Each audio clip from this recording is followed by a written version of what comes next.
গল্পের শুরুতেই আমাদের নায়িকা ইয়ুনজুনকে দেখি। ইয়ুনজুন একটা অফিসে কাজ করে। ইয়ুনজুনের কাজই হচ্ছে এক একটা জায়গায় গিয়ে ডকুমেন্টারি করে আসা, এবং সেই কাজটা করার জন্য সে সারা দিন খাটে। সে এক একটা জায়গায় যায় এবং এক একটা জায়গায় গিয়ে মালিকের কথা অনুযায়ী সে সেখানে লোকদের সাথে কথা বলে এবং অনেক ইনফরমেশন গ্যাদার করার চেষ্টা করে।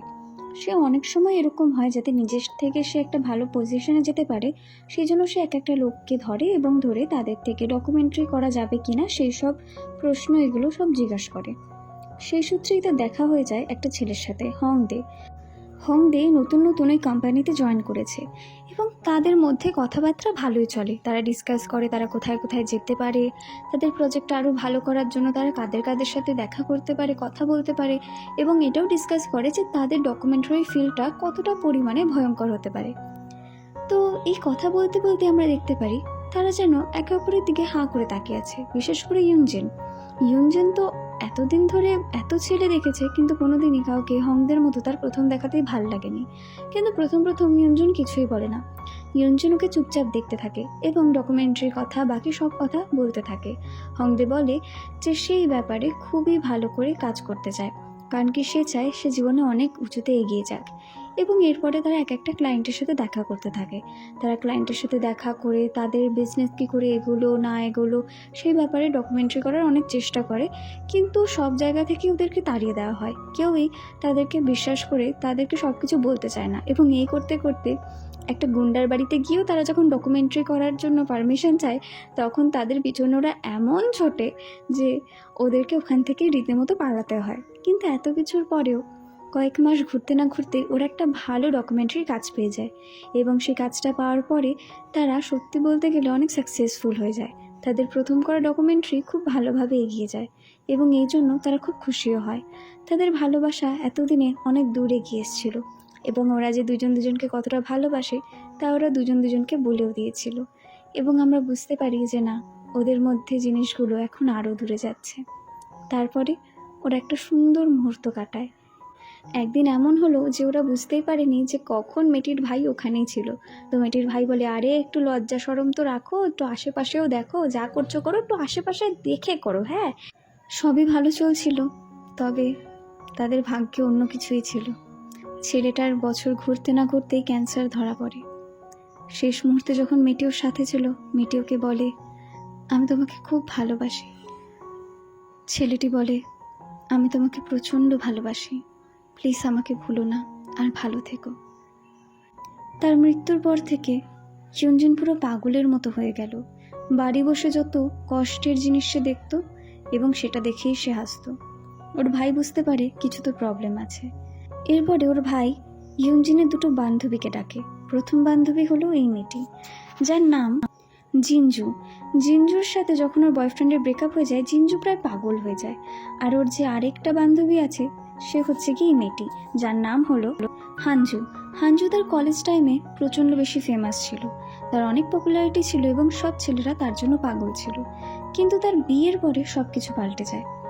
তার বর একজন ফেমাস কমেডিয়ান হওয়ার জন্য তাকে তার বাচ্চা সমেত রেখে দিয়ে সেখান থেকে চলে যায় এবং যাওয়ার আগে বলে যে সেই মেয়েটির সাথে আছে বলে সে তার জীবনে কিছু ভালো করতে পারছে না। এই কথা শুনে যখন সে কান্না করতে করতে বান্ধবীটার কাছে যায়, মানে ইয়ুনজেনের কাছে যায়, ইয়ুনজেন ওকে ধরে ধরে দূর করায় এবং প্রচণ্ড পিটায়। এবং এই সিনটা দেখতে খুবই ফানি। এটা সব অতীতের সিন। এখানে আমরা বুঝতে পারি ইয়ুনজেন তার বয়ফ্রেন্ড মরে যাওয়ার আগে ঠিক কেমন ছিল। সে তার বান্ধবীদের হেল্প করতো। যখন তার বান্ধবীর ওকে সব থেকে বেশি দরকার হয়েছে, তখন সে আর হানজু দুজনেই তার সাথে ছিল। তার ছেলেকে বড় করার সময়ও তারা একেবারেই পিছপা হয়নি। এবং এখানে এই স্ট্রাগলও দেখানো হয় যে একজন সিঙ্গেল মাদারের কতটা কষ্ট। সারাদিন কাজ করে আসার পরে যখন সে তার বাচ্চাকে নিত, তখন তার মনে খুব কষ্টই হতো। যাই হোক না কেন, এখন যাতে ওরা ওদের বান্ধবীকে একেবারে আলাদা না ছাড়ে, সেই জন্য ওরা সবাই একসাথে মিলে গল্প আড্ডা করতো। তো তখন দেখা যায় জু এবং তার ভাই ওর বোনকে যতটা পারে খুশি রাখার চেষ্টা করতো। কিন্তু একদিন রাত হলো কি, ইয়ুনজেন আর নাটক করতে পারল না। সে যখন দেখলো ফ্ল্যাটে অন্য কেউ নেই, তখন সে তার জীবনকে শেষ করে দিল।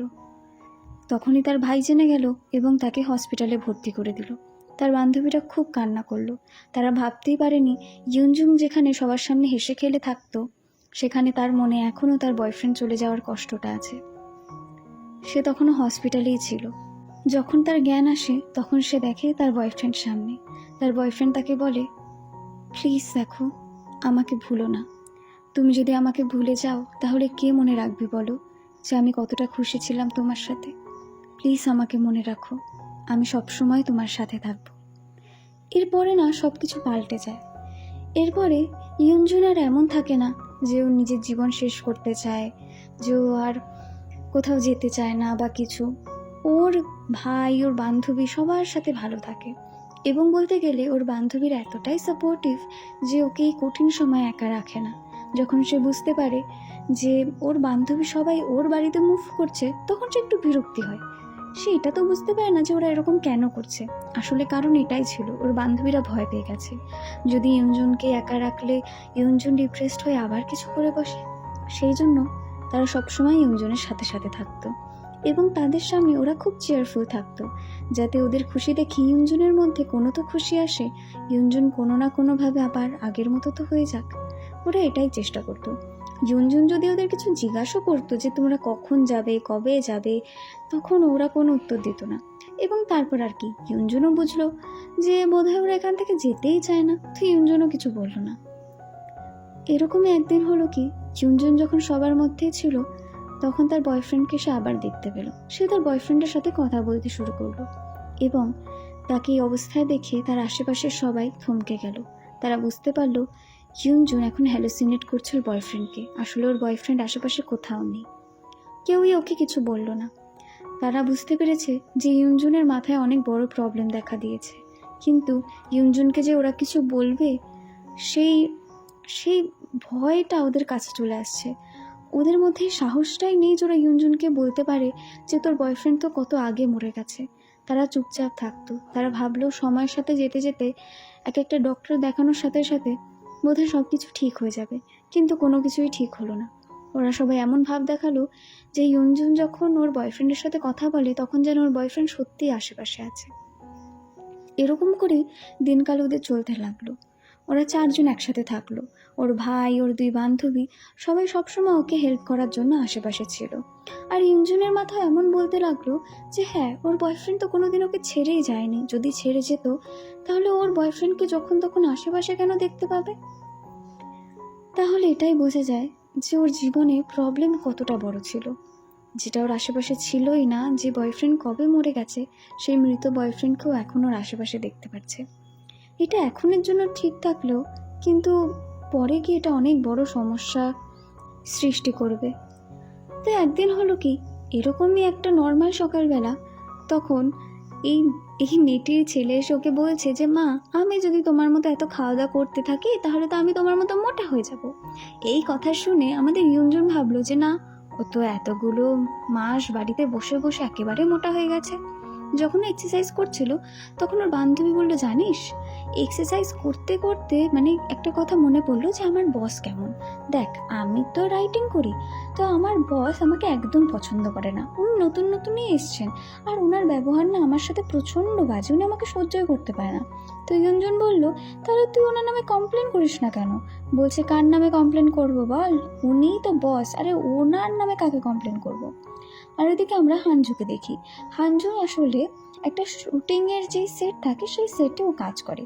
ওর কাজই হচ্ছে নায়িকাদের সাথে এবং অন্যান্য ডিরেক্টর ওদের সাথে ভালো করে সম্পর্ক বুঝিয়ে রাখা। এবার আমরা নর্মাল দিন দেখি। তো আমরা তো বলেইছি যে ইয়ুনজুন এখন তার বয়ফ্রেন্ডকে দেখতে পায়। সে যখন শুয়েছিল তখন সে তার বয়ফ্রেন্ডকে দেখতে পায়। সে তার বয়ফ্রেন্ডের সাথে কথা বলা শুরু করে। ঘরে কেউই ছিল না। সে তার বয়ফ্রেন্ডকে বলে যে তোমার খুব খিদা পেয়েছে না, চলো কিছু রান্না করি। এই বলে ওর বয়ফ্রেন্ডের জন্য অনেক রান্না করে, এবং ওর বয়ফ্রেন্ড বলে কি, আরে এত খাবার আমার জন্য রান্না করেছো, আমি খেতে পারবো কি? ও বলে, কেন পারবে না খেতে? কিন্তু সত্যি কথা তাই, ও এতগুলো রান্না করে ওর বয়ফ্রেন্ড তো খেতে পারবে না, কারণ কি ওর বয়ফ্রেন্ডই তো নেই। এই কথাটাও জানা সত্ত্বেও রান্নাটা করে, এবং রান্না করার পরে ওর ভাইয়ের স্টুডিওতে যায়। ওর ভাই একজন প্রফেশনাল সিঙ্গার। সেখানে গিয়ে ওর ভাইয়ের যারা আশেপাশে যারা ছিল, জুনিয়র সিনিয়র, তাদের সবাইকে খাওয়া দাওয়া করায়। তার মাথায় একটা কথা ঘুরছিল, যদি ওর বয়ফ্রেন্ড না থাকে তাহলে ও কেন রান্না করলো। আবার এটাও ঘুরছিল, যদি ওর বয়ফ্রেন্ড না থাকে তাহলে ও কেন বয়ফ্রেন্ডকে দেখতে পায়। ওর মাথা একটা সমস্যার মধ্যে দিয়ে যাচ্ছিল। ও সত্যি আর মিথ্যার মধ্যে পার্থক্য করতে পারছিল না, বা হতে পারে করতেই চাইছিল না। ওর ব্রেন ওকে প্রোটেক্ট করছিল যাতে ও নতুন করে কোনো ট্রমায় না পড়ে। ওখানে খাবার দেওয়ার পরে যখন সবার খাবার শেষ হয়ে যায়, ওই খালি ডাব্বা নিয়েও লিফটের দিকে যায়। ওখানে যেতে যেতে ওর দেখা হয় ওর পুরোনো দিনের একটা বান্ধবীর সাথে। ঠিক বান্ধবী না, শত্রু বলা যায়। মেয়েটি এখন অনেক নামি দামি একজন সেলিব্রিটি হয়ে গেছে। মেয়েটি ওর দিকে তাকায়, অবশ্য চোখে চোখ পড়ে, কিন্তু মেয়েটি ওকে পাত্তা না দিয়ে ওখান দিয়ে চলে যায়। তো লিফটের মধ্যে থাকে, তখন লিফটে আরেকটা মেয়ে থাকে ওর অচেনা। ওর লিফটের মধ্যেই ওর বয়ফ্রেন্ডের সাথে কথা বলতে শুরু করে। ওর বয়ফ্রেন্ডকেও নালিশ জানায় কী করে মেয়েটা ওকে দেখে ওর সাথে কথা না বলে। আর এদিকে লিফটের মেয়েটা ভাবছে যে মেয়েটি বোধহয় ওর নামে কথা বলছে। লিফটের মেয়েটা ভয় পেয়ে যায়। আমরা এই মেয়েটাকে দেখি। এই মেয়েটা একজন বড় সেলিব্রিটি এবং ও এখানে এসে ওই মেয়েটির ভাইয়ের গান শুনছিল এবং ও বলে যে হ্যাঁ, এই গান আমার খুব ভালো লেগেছে এবং এই গানটাই আমি আমার যে নতুন মুভি আসছে সেই মুভির জন্য সিলেক্ট করে রাখলাম। এইসব তো ঠিক আছে। ওইদিকে আমরা দেখি যে জুনজু যে আছে তার অফিসে নতুন একটা ছেলে আসে এবং এই ছেলেটা হচ্ছে কি ওদের নতুন ক্লায়েন্ট, একজন ডিরেক্টর। এবং এই ছেলেটা এসে খাওয়া দাওয়া শুরু করে এবং এর থেকে বোঝা যায় যে না, ও খাওয়া দাওয়া তো খুব পছন্দ করে। তো যখন ওর বস এই ডিরেক্টরকে বলে যে প্লিজ আপনি একটু কম টাকা চার্জ করুন না, আমার তো মনে হচ্ছে যে আপনি অনেক টাকা চার্জ করছেন, একটু কম টাকা চার্জ করলে কি হবে যে আমরা না ভালো করে কাজবাজটা করতে পারবো বলুন। এই বলে ওনার সাথে উনি কথা বলতে থাকে, কিন্তু ছেলেটা কানে হাত দিয়ে বলে শুনতে পাচ্ছি না, আমি কিছু শুনতে পাচ্ছি না, টাকা লাগবে সেম টাকা লাগবে, কোনো টাকা কমানো হবে না, কোনো টাকা কমানো হবে না, আমার ওই টাকাই চাই। তোর বসকে এইভাবে যখন ও অপদস্থ করে তো মেয়েটি তোর প্রেমেই পড়ে যায়। ওইদিকে আমরা দেখি যে হাঞ্জু আছে, হাঞ্জু নতুন একটা অ্যাসিস্ট্যান্ট পায়। ওই অ্যাসিস্ট্যান্টরা না প্রথম দিন কাজে এসে বুঝতে পারে যে এত কাজের লোডও নিতেই পারছে না। তো আমাদের যে হাঞ্জু, সে তো খুব ভালো, সে ওকে বলে যে না না দেখো তুমি পারবে। এরপরে ওরা দুইজন একটা নায়িকার জন্য ফ্রাইড চিকেন নিয়ে আসে, কিন্তু ওই নায়িকাটা ওদের সাথে খুব বাজে ব্যবহার করে। তা ওরা মুখে হাসি রেখে সে নায়িকাকে মন দিয়ে মানায় এবং বলে প্লিজ ম্যাম, প্লিজ এটা খেয়ে নিন এবং তারপর কাজে যান। এর থেকে বুঝতে পারি এদের অবস্থা কিরম শোচনীয়। যখন অন্যরা সবাই কাজ করছে তখন এরা দুইজন এখানে প্রেম করছে। খুবই কষ্টের ব্যাপার। আমার তো দেখে খারাপই লাগে, যেখানে সামনের লোকটা ভূত এবং এখানে মেয়েটা এখনও তার পুরনো প্রেমিককেই মনে করে যাচ্ছে। সে তার প্রেমিককে বলে আমি না লংহি, আমার যত টাকা আছে সব গরিবদের দিয়ে দেবো। ও বলছে সব টাকা দিয়ে তুমি কি করবে? বলছে না গো, আমি সব টাকা দিয়ে দেবো, আমার কিচ্ছু ভাল লাগছে না। জিনজু আর এই ডাইরেক্টর কথা বলছিল। জিনজু যে স্টোরি নিয়ে কাজ করছে সেই নিয়েই এরা দুজন অনেকক্ষণ ধরে কথা বলছিল এবং এই কথার মাঝে মাঝেই ওরা নিজেদের কোনো পার্সোনাল কথাও শেয়ার করছিল। এখান থেকে এটা বোঝা যাচ্ছিল কিছু তো চলছে। রাতের বেলা যখন ইউনজুন একটা জায়গায় যাচ্ছিল তখন সে দেখে তার মৃত বয়ফ্রেন্ড রাস্তার ওই পারে তার সাথেই হাঁটছে। এটা দেখে সে একটুও ভয় পায় না, কারণ কি আমরা যেটা জানতাম যে সে যেখানেই যাক না কেন তার মৃত বয়ফ্রেন্ড তাকে দেখতে পায়। ওইদিকে যখন সে একটা রিয়েলিটি শোতে যায় এবং সেখানে গিয়ে সে তার পুরোনো দিনের একটা শত্রুকে দেখতে পারে স্কুলের, এবং তারা মিলে ওই রিয়েলিটি শোতে সবার সামনে ক্যামেরার সামনে প্রচণ্ড ঝগড়া ঝামেলাঝাটি করতে থাকে এবং তাদের ঝগড়া থামানোই যাচ্ছিল না। আরও একটার পর একটা কথা বলে যাচ্ছিল। ওকে বলছিল তুই খুব বাজে, ওকে বলছিল তুই খুব বাজে, চুলোচুরি হওয়ার মতো অবস্থা। আর এই সময় ও দূর থেকে দেখতে পাচ্ছিল ওর বয়ফ্রেন্ড, ওর মৃত বয়ফ্রেন্ড এখনও ওর দিকে তাকিয়ে হাসছে। ও তো খুশিই ছিল।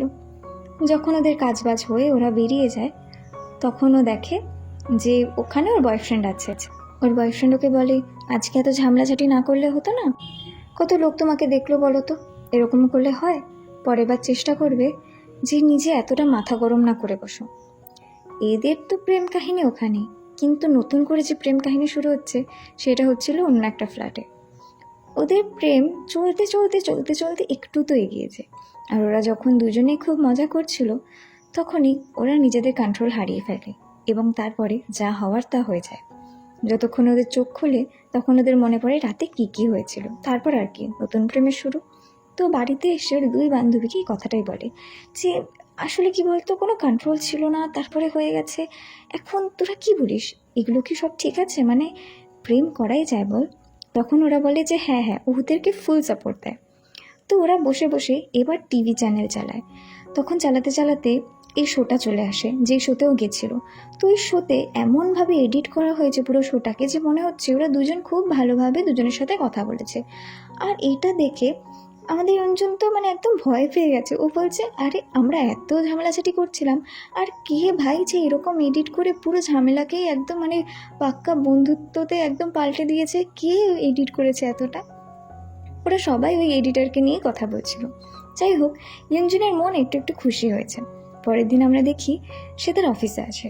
অফিসে এসে সে জানতে পারে যে তার জন্য একটা অনেক বড় অফার আছে। বিদেশের একজন মানে বড় ডাইরেক্টর, সে চাইছে ইয়ঞ্জন তার সাথে কাজ করুক বিদেশে গিয়ে, মানে ডকুমেন্টারি কাজ। তখন ইয়ঞ্জন বলে, এই কাজটা আমি নিতে চাই না। কিন্তু বলে যে ইয়ঞ্জন কতদিন আর পুরনো ট্রমাতে বসে থাকবে, এখন একটু এগো, তোমাকে তো সব ভুলতে হবে। কিন্তু ইয়ঞ্জন এই কথাটা হাসি মেরে উড়িয়ে দেয়। এই মেয়েটি ওর মরে যাওয়া বয়ফ্রেন্ডের কথাই বলছিল। ইয়ঞ্জন এই নিয়ে কিছু ভাবতেই চাইছিল না। সে যখন বাড়িতে থাকে তখন তার মন খুব খারাপ হয়ে যায়। সে ঘুমাতেও পারে না, তার বয়ফ্রেন্ডের কথা তার বারবার মনে পড়ে। সে তার বয়ফ্রেন্ডকে ডাকতে থাকে, কিন্তু সেদিন রাতে তার বয়ফ্রেন্ডের সে কোনো সাড়া পায় না। পরের দিন ওই একই কথা, তিনজনে মিলে, আসলে চারজনে মিলে ওরা শুয়ে থাকে, বসে থাকে, চিল করে, আড্ডা মারে, কারণ কি সেদিন সানডে ছিল। তো মেয়েটি বলা শুরু করে, আমাদেরকে না একটু বাইরে বেরোনো উচিত, জানিস তো, মানে সারা দিন বাড়িতে বসে কেন যাই না মনে হচ্ছে যে আমাদের বয়স খুব বেড়ে যাচ্ছে। আর এখন তো আমার বয়ফ্রেন্ডও আছে, তো একটা রিলেশনশিপ, একটা স্পাইস আনা দরকার। ওর ভাই বলে, হ্যাঁ হ্যাঁ অবশ্যই, তোমরা কেন না একটু বাইরে বেরো, দিনকাল দেখো। তো এই নিয়েই কথা হচ্ছিল। তারপর ওরা সবাই ডিসাইড করে যে ওরা সবাই পাবে যাবে। সেই পাবে গিয়ে ওরা প্রচণ্ড নাচানাচি করে, আর নাচানাচি মানে কি একেবারে পাগলের মতো নাচানাচি করে। ওখানে যারা যারাই ছিল তাদের মধ্যে ওরা সবচেয়ে বড় ছিল। ওদের বয়স বিয়ে করার অবস্থায় ছিল, কিন্তু ওরা কেউই মানে একজন ছাড়া অন্য কারোর তো বিয়ে হয়নি। ওরা সব পাগলের মতো নাচে, পরাণ যায় চলিয়া রে, পরাণ যায় চলিয়া রে, তারা তাদের ঝিমকি ঝিমকি। সবাই নাচছিল, আর এটা ভাবছিল যে কেউ যদি ওদেরকে পছন্দ করে বা কিছু কিছু না, এই আর কি। তো তখন না আমাদের ইয়ঞ্জুন একটা কাউন্টারের দিকে তাকায়। সেখানে প্রথমে সে কাউকেই দেখতে পায় না, কিন্তু তার মন আবার কি বলে, তো সেই কাউন্টারের দিকে সে আবার তাকায়। তখন সে দেখে তার বয়ফ্রেন্ড সেখানে। তার বয়ফ্রেন্ড ওকে দেখে হাসছে, এবং এই হ্যালুসিনেশন নিয়েও খুব খুশি ছিল। ওর বয়ফ্রেন্ডকেও দেখে, আর আশেপাশের মানুষজন দেখে। সবাইকে দেখে ইয়ঞ্জুন ভাবে যে সবাই কত খুশি আছে, তাই না? কিন্তু ওর জীবনটা এরকম কেন? এই ভাবতে না ভাবতে আবার সে নাচানাচি শুরু করে। তারা সবাই চেষ্টা করছিল যেন নিজের জীবনে যত কষ্ট আছে সে কষ্ট তারা ভুলিয়ে এগিয়ে যাক। এই পরাণ যায় চলিয়া রে, পরাণ যায় চলিয়া রে, এর মাঝখানে ইয়ঞ্জনের সাথে একটা ছেলে কথা তো বলতে আসে, কিন্তু ইয়ঞ্জন তাকে পাত্তা দেয় না। কারণ কি ইয়ঞ্জন তো জানতো যে তার বয়ফ্রেন্ড মরেইনি। ইয়ঞ্জনের মাথা একদম মানে বাজেভাবে বিগড়ে গেছিল। পরে তারা সবাই মিলে একটা রেস্টুরেন্টে যায়। রেস্টুরেন্টে গিয়ে প্রচণ্ড খাওয়া দাওয়া করে, এবং যা যা পান করা সে সব কিছুই ওরা পান করে। আর ওরা একটা আলাদাই ঘুরেছিল, ওরা খুব খুশি ছিল। এতগুলো মাস পরে ওরা সবাই বাইরে বেরিয়েছে একসাথে। আর বাড়ি ফেরার সময় ওরা সবাই সবার সাথে কথা বলছিল যে কিভাবে আজকের দিনটা ভালো কাটলো, কিভাবে এক একটা ছেলে ওদেরকে ঘুরে ঘুরে তাকাচ্ছিল, কি করে সব কিছু ওদের মানে খুব দারুণ লাগলো। সত্যি বলতে গেলে ওর দুই বান্ধবী এই জন্য খুশি ছিল কারণ কি আজকে ইয়ঞ্জন মন খুলে হেসেছে। ওর বয়ফ্রেন্ড মরে গেছে, 2 বছর হয়ে গেছে, আর এর এতদিন পরে ইয়ঞ্জনকে ওরা প্রথমবার হাসতে দেখলো। ইয়ঞ্জন অন্য কারোর জন্য হাসছিল না, নিজের খুশির জন্যই হাসছিল। 2 দিন পরে আমরা দেখি সবাই মিলে একটা ক্যাফেতে গেছে। সেই ক্যাফেতে গিয়ে এক একজনের কথা বলছে। তখন গিয়ে এই মেয়েটি বলে, যে হংজন বলে যে জানিস তো, আমার যে জুনিয়র আছে মানে যে অ্যাসিস্ট্যান্ট, তার গার্লফ্রেন্ড তার উপর চিট করছে। আমি সেদিন পাবে ওদেরকে দেখলাম, আমার কি বলা উচিত? তোর একটা বান্ধবী বলে, না না কোনো একদম মনে ওদের মধ্যে পড়িস না। কিন্তু ও বলে, কিন্তু আমি জেনেও যদি কিছু না বলি তাহলে আমার অ্যাসিস্ট্যান্টটি পরে বাজে না, ওকে তো বলে দেওয়া উচিত যে ওর বয়ফ্রেন্ডটা বাজে। এই নিয়ে ওরা কথা বলতে থাকে। আর সেই দিনই ওই কথাবার্তার পরে ও চলে আসে নায়িকাটার কাছে। অ্যাকচুয়ালি ও নতুন একটা প্রজেক্ট পেয়েছে, যেই প্রজেক্টে নায়িকার সাথে তাকে কাজ করতে হবে। নায়িকা কেমন কি কেমন না সেই ডকুমেন্টারি করে ওকে পৃথিবীর সামনে তুলে ধরতে হবে। তো নায়িকার সাথে কথা বলার পরে ও মেনেও যায়।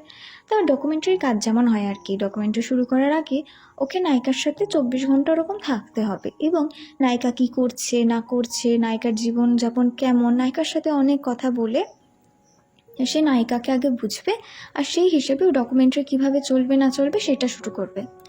তো এইভাবেই ও নায়িকার সাথে কথা বলে, এবং কথা বলে বুঝতে পারে যে ওর যে স্কুলের শত্রু এই মেয়েটি কিন্তু অতটাও বাজে না, শুধুমাত্র ওরা আগে তেমন করে কথা বলেনি আর কি।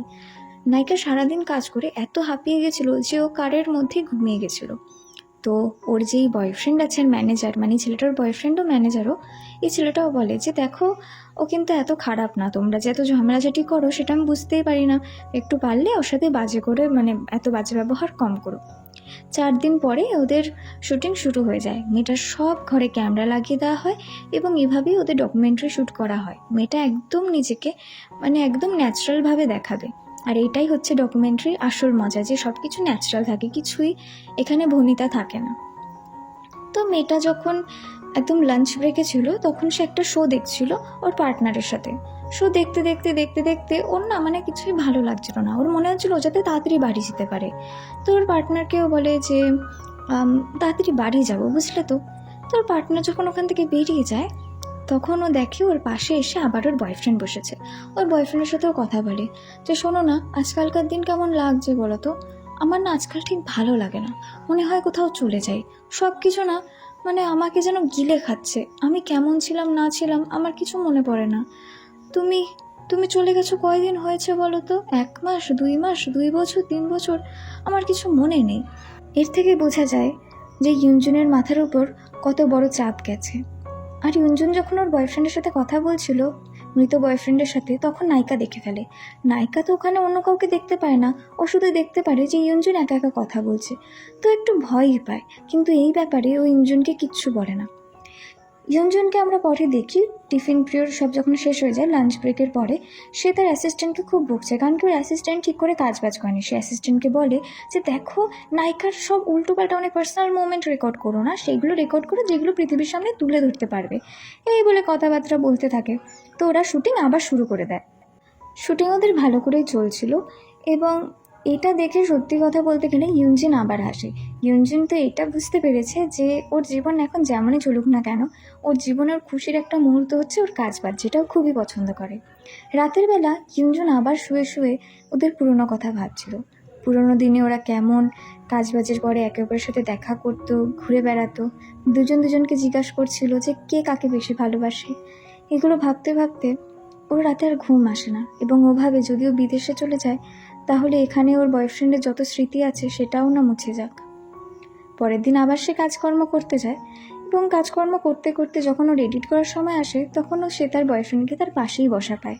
তার বয়ফ্রেন্ড তার সাথে কথা বলছিল, এবং সে কথা বলার মাঝে মাঝেই ওরা কাজবাজও করছিল। ও যখনই নিজেকে একা পায় তখনই ওর বয়ফ্রেন্ড ওর কাছে চলে আসে। আর সত্যি বলতে গেলে এই কোরিয়ান ড্রামাটা দেখে আমার মন অন্তত খুব কেঁদেছে।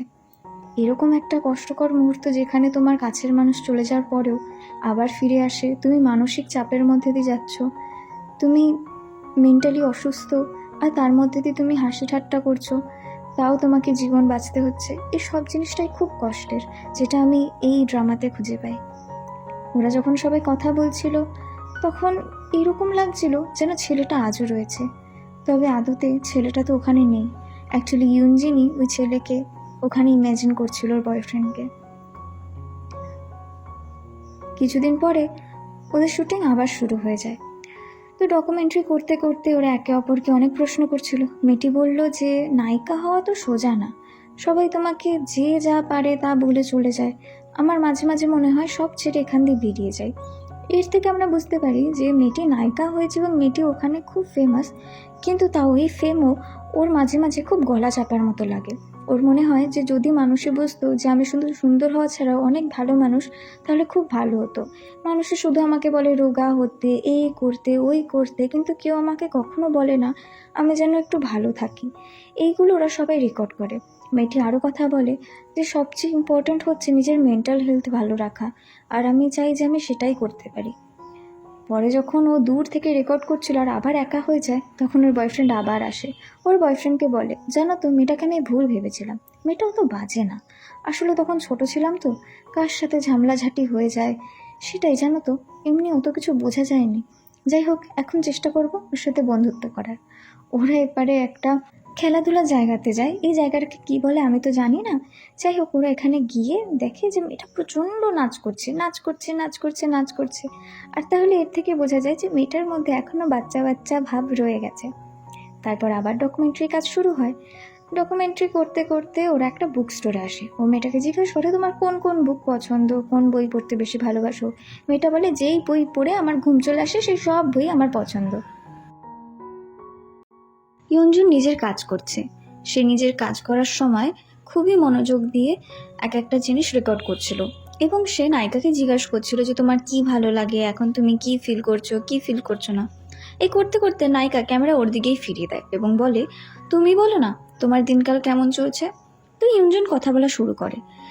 ইয়ঞ্জুনের কাছে এটা খুব নতুন একটা এক্সপিরিয়েন্স ছিল। সে কখনোই ডকুমেন্টারি নিজের করেনি। তো ও অনেক কথা বলে সেই সময়, এবং রাতে ও সেই যত ভিডিও হয়েছে সেগুলো এডিট করতে বসে। তখন সে দেখে যে সে কি বলেছে।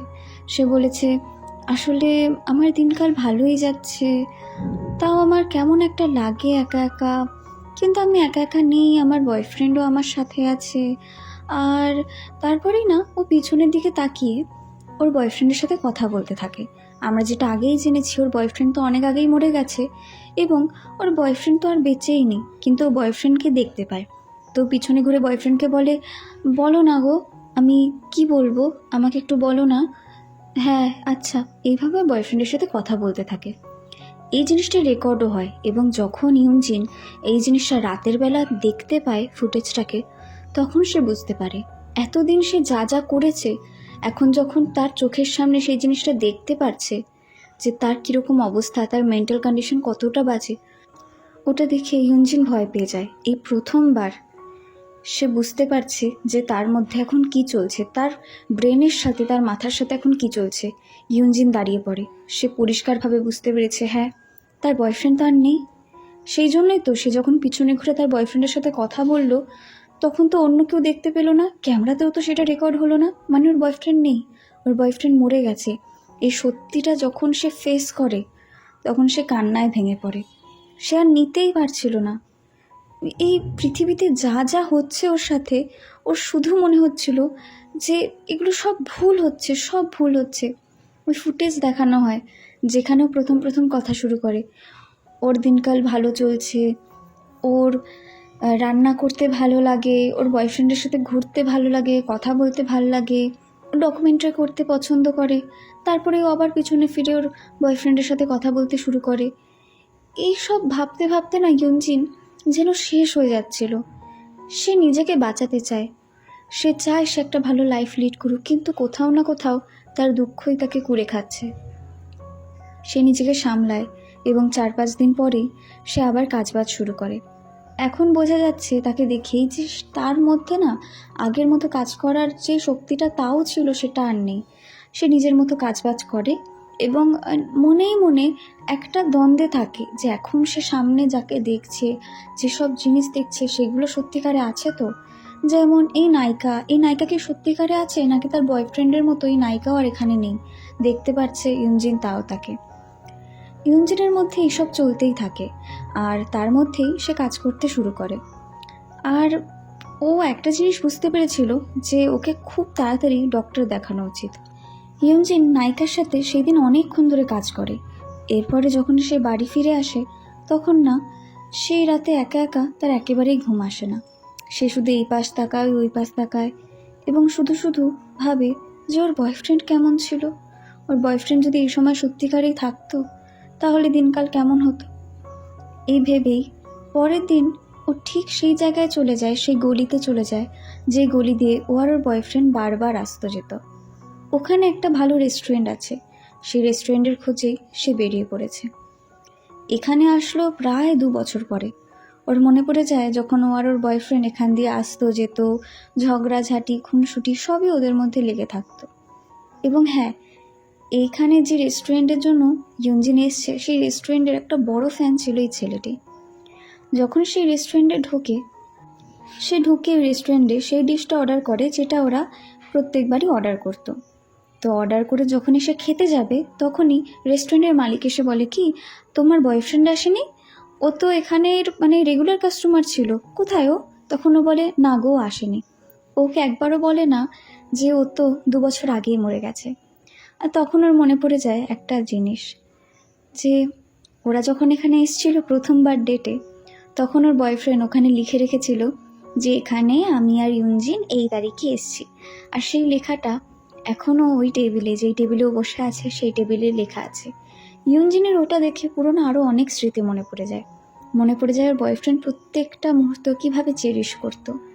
আর ওর খারাপ লাগে, সে একই টেবিলে বসে যখন একা একা আছে এবং যখন ওই টেবিলে ওর লেখাটা এখনও রয়ে গেছে কিন্তু ও আর নেই, ওর খুবই খারাপ লাগে। ইউনজিন কিছু আর বলে না। ইউনজিন অর্ধেক খাবার খেয়ে ওখান থেকে বেরিয়ে যায়। যখন ও বেরিয়ে যায় তখন ও শোনে পিছন ওর বয়ফ্রেন্ড আসছে এবং ওকে ডাকছে, ইউনজিন কতক্ষণ আমাকে না দেখে থাকবে? একটু আমার দিকেও ঘোরো, একটু আমার সাথে কথা বলো। কিন্তু ইউনজিন এবার আর করে না। ইউনজিন ওকে পুরোপুরি অ্যাভয়েড করে। তারপরে সেই সময়টা আসে যখন ও একটা আলাদা কফি হাউসের সামনে দিয়ে যায়। সেই কফি হাউসটা এখন বন্ধ করা। আসলে কফি হাউস 2 বছর আগে ওর বয়ফ্রেন্ডই কিনেছিল, এবং কিনেছিল এই কারণেই, কারণ কি এইখানে ও দোকান দিতে চেয়েছিল। কিন্তু ওর বয়ফ্রেন্ড মরে যাওয়ার পরে সেই স্বপ্নটার হয় না পূরণ, আর ওই কফি হাউসটা ওখানে বন্ধই পড়ে থাকে। যখন সে রাতে একা একা ছিল তখন পিছনে তার বয়ফ্রেন্ড এসে বলে, ইউনজিন আমার সাথে কথা বলবে না? বলো না। তখন ইউনজিন বলে, তুমি নেই, প্লিজ এখান থেকে চলে যাও। এই বলে ওদের পুরনো ফটো দেখে। আবার ওর বয়ফ্রেন্ড ওকে পিছন দিয়ে ডাকে। ইউনজিন বলে, তুমি নেই, তুমি মরে গেছো, তুমি আর নেই, আমাকে আর ডিস্টার্ব করো না, যাও, এরপরে যাও। ওর বয়ফ্রেন্ড চলে যায়। ওর বন্ধুদের কাছে গিয়ে বলে, আমি ভালো নেই রে, প্লিজ আমার কাছে আয়, আমাকে জড়িয়ে ধর, আমাকে বোঝা যে তোরা সত্যি আছিস, তোরা বোঝা যে তোরা আমার সাথে আছিস, প্লিজ আমাকে বাঁচা। এই কথা শুনে ওরা সবাই কান্না করতে থাকে এবং ওরা সবাই ইউনজিনের কাছে আসে এবং ওকে জড়িয়ে ধরে ওরা সবাই কান্না করতে থাকে। কারণ কি 2 বছর পরে ইউনজিন এসে প্রথমবার ওর মনের কথা বলল। ওরা সবাই জানে ইউনজিন কোন কষ্টের মধ্যে দিয়ে যাচ্ছে, কিন্তু ওদের পক্ষে যতটা করা সম্ভব ছিল ওরা সেই সব করেছে। ইউনজিন যে শেষ পর্যন্ত ওদের কাছে এসে ওর মনের কথা বলেছে, এটা দেখে সবাই কান্নায় ভেঙে পড়ল। কয়েকদিন পরে ওদের মধ্যে ব্যাপারটা খুব নর্মাল হয়ে যায়। ইউনজিন যে ওদের সাথে এখন কথা বলছে, বোঝাচ্ছে ইউনজিন কি চায় না চায়, ইউনজিন কি ফিল করছে। তারপরে ওরা ব্যাপারটাকে নর্মাল করতে চেয়েছে এবং ওরা চেয়েছে ইউনজিনকে ওরা যতটা ভাবে একেবারে খুশি রাখতে পারে ততটা সে সব করবে। ওরা একে অপরের সাথে খেলাধুলা করছে, ওরা এক ধরনের ট্রাম কার্ড এসব নিয়ে খেলছে, এবং হ্যাঁ, যে হারবে তাকে শাস্তিও দেওয়া হবে। তখনই ছেলে এসে বলে, কি ছোট বাচ্চাটা যে এখন তো ঘুমাতে যাও, আর ওইসব ঢাকার দরকার নেই, আমি দেখে নিয়েছি তোমরা কি খাচ্ছ না খাচ্ছ। এই বলে ওখান থেকে চুপচাপ চলে যায়। ইউনজিন শুধু দেখে আর ভাবে, এই ছোট্ট পুচকু বাচ্চাটা কি কিউট। তোরা যখন সবাই চলে যায় তখন ইউনজিনের আশেপাশে সবাই এসে ঘুমিয়ে পড়ে। ইউনজিন ওদেরকে দেখে এবং বলে, থ্যাংক ইউ রে যে তোরা আমার সাথে আছিস, আর তোরা যদি না থাকতিস আমি জানতাম না যে আমি এই কয়টা বছর কি করে বাঁচতাম। সবসময় এভাবেই থাকিস, চল আমরা সারাটা জীবন এভাবেই থাকি, আর আমরা কখনোই কাউকে ছেড়ে না যাই। অন্তত তোরা আমাকে ছেড়ে যাবি না, প্লিজ সবসময় আমার সাথে থাক। নেক্সট ডে ইউনজিন আবার যায় সেই নায়িকাটার কাছে। সেখানে গিয়ে সে আবার আরেকটা জায়গায় যায় যেখানে নায়িকাটার একটা বড় শ্যুট হতে চলেছে, এবং নায়িকাটা আগে থেকেই বলে যে এখানে যে ডিরেক্টর আছে না, সে কিন্তু খুব রাগী, তাই একটু সাবধানে থাকবে। এরপরে আমরা ডিরেক্টরকে দেখি। এর নাম হচ্ছে ডিরেক্টর সাং, এবং ডিরেক্টর সাং না প্রচণ্ড পরিমাণে স্ট্রিক্ট। সে যখন দেখে নায়িকা ঠিক করে কাজ পারছেই না, তো প্রথম তো একটু চুপ থাকে, এবং সে ওই লোকটাকেও দেখে যে আমাদের ইউনজুনের সাথে এসছে ক্যামেরাম্যান। তো তো পরে ওর কাছে যায়, গিয়ে বলে কি, এই তুমি কি পাগল নাকি, তুমি কি ঠিক করে কাজ বাজও করতে পারো না, তা তুমি নায়িকা হয়েছো কিসের জন্য, হ্যাঁ যা দেখতে, তার উপর নায়িকা হয়েছে, ঢং দেখো। ওকে খুব বাজেভাবে অপমান করতে থাকে, কারণ কেউ নিজের কাজ পারছিল না। আর এটা না, নায়িকাটা চুপচাপ শুনছিল এবং ওটা শুনে ওর মন খারাপ হয়ে যায়। তো ইয়ুনজিন ওকে দেখছে রাগি রাগি চোখে, এবং ও তারপরে ক্যামেরাম্যানটাকেও খুব বাজেভাবে অপমান করতে শুরু করে এবং ওই গালাগালি দিতে শুরু করে। তো ইয়ুনজিন ওটা দেখে। প্রথম প্রথম ইয়ুনজিন তো কিছু বলে না, কিন্তু তারপরে না ইয়ুনজিনের আর সহ্য হয় না। যখন ও আরও মানে চারপাশের সবাইকে গালাগালি দিতে শুরু করে, তখন এসে বলে কি, এই জানোয়ার ছেলে, তুই বুঝতে পারিস না যে তোর মতো একটা ফালতু ছেলে ডিরেক্টর হয়েছে, এটা তোর ভাগ্য ভালো। তোর সাহস কী করে হয় যে তুই আমার ক্যামেরাম্যানকে, আমার বান্ধবীকে, সবাইকে মিলে বাজে কথা বলিস, ফালতু অসভ্য। কিন্তু এই সব শোনার পরে, এই সব কিছু শোনার পরে ও না হাসতে থাকে, এবং এখানেই বোঝা যায় যে ওনার প্রেমে পড়ে গেছে। মানে কারোর থেকে গালাগালি খেয়েও কেউ প্রেমে পড়তে পারে, আমি এখানে দেখলাম। তো উনি খুব কিউটলি হাসতে থাকে এবং ওর সাথে খুব পোলাইটলি কথা বলতে থাকে এবং হাঁ করে ইয়ুনজিনকে দেখতে থাকে। ইয়ুনজিন তো বাড়ি ফিরে যায় কাজ বাজের পরে। তো মেয়েটাকে অনেক করে থ্যাংক ইউ বলে, যে থ্যাংক ইউ, তুমি আমার তুমি আমার সাইড নিয়ে এত কথা বলেছো। আসলে নায়িকার মানুষ তো, বড় বড় ডিরেক্টরকে কিছু বলতে পারি না। তারপর ওরা স্পা ট্রিটমেন্ট করাতে চায়। তো স্পা ট্রিটমেন্ট করাতে গিয়ে ওরা একে অপরের সাথে আরও ভালো করে কথা বলে, দুজনেই বলে যে হ্যাঁ দুজন দুজনকে ভুল বুঝেছি, আগেই বন্ধুত্ব হয়ে যাওয়া উচিত ছিল, এই নিয়ে অনেক কিছু বলে। তারপর মেয়েটা বলে যে আমি এখান থেকে সোজা আমার বয়ফ্রেন্ডের বাড়িতে যাব, এবং এই বলে সে আর একটু দেরি না করে ওখান থেকে উঠে বলে কি, যে ইয়ুনজিন আমি না তোমার সাথে কালকে কথা বলবো, ঠিক আছে? আর হ্যাঁ, কালকে পারলে একটু দেরি করে এসো, কারণ কি আজকের রাতে আমি একটু বিজি থাকবো, ঠিক আছে? এই সব কথা ইয়ুনজিনকে বলে। তো এই ব্লা ব্লা করে ওখান থেকে বেরিয়ে যায়। বেরিয়েই ও বয়ফ্রেন্ডের সাথে দেখা করে। তো ওখানে দেখা করে ওর বয়ফ্রেন্ড আরও একটু রোম্যান্টিক হয়ে যায়। তারপরে যখন ঘরে থাকে তখন ও বলে যে জানো, আজকে না সব দিনটা খুব ভালো গেছে, ডিরেক্টর বাঁচে থাকলেও আমাকে ইঞ্জিন খুব ভালো করে প্রোটেক্ট করেছে। এই নিয়ে ওর বয়ফ্রেন্ডের সাথে কথা বলতে থাকে, এবং ওর বয়ফ্রেন্ড বলে, আই এম সো সরি যে আজকের দিনে আমি তোমার সাথে থাকতে পারলাম না। ম্যানেজার হিসেবে এবং তোমার বয়ফ্রেন্ড হিসেবে অন্তত আমার তোমার সাথে তো থাকা উচিত ছিল। তারপরে ওরা দুজন কিস করে।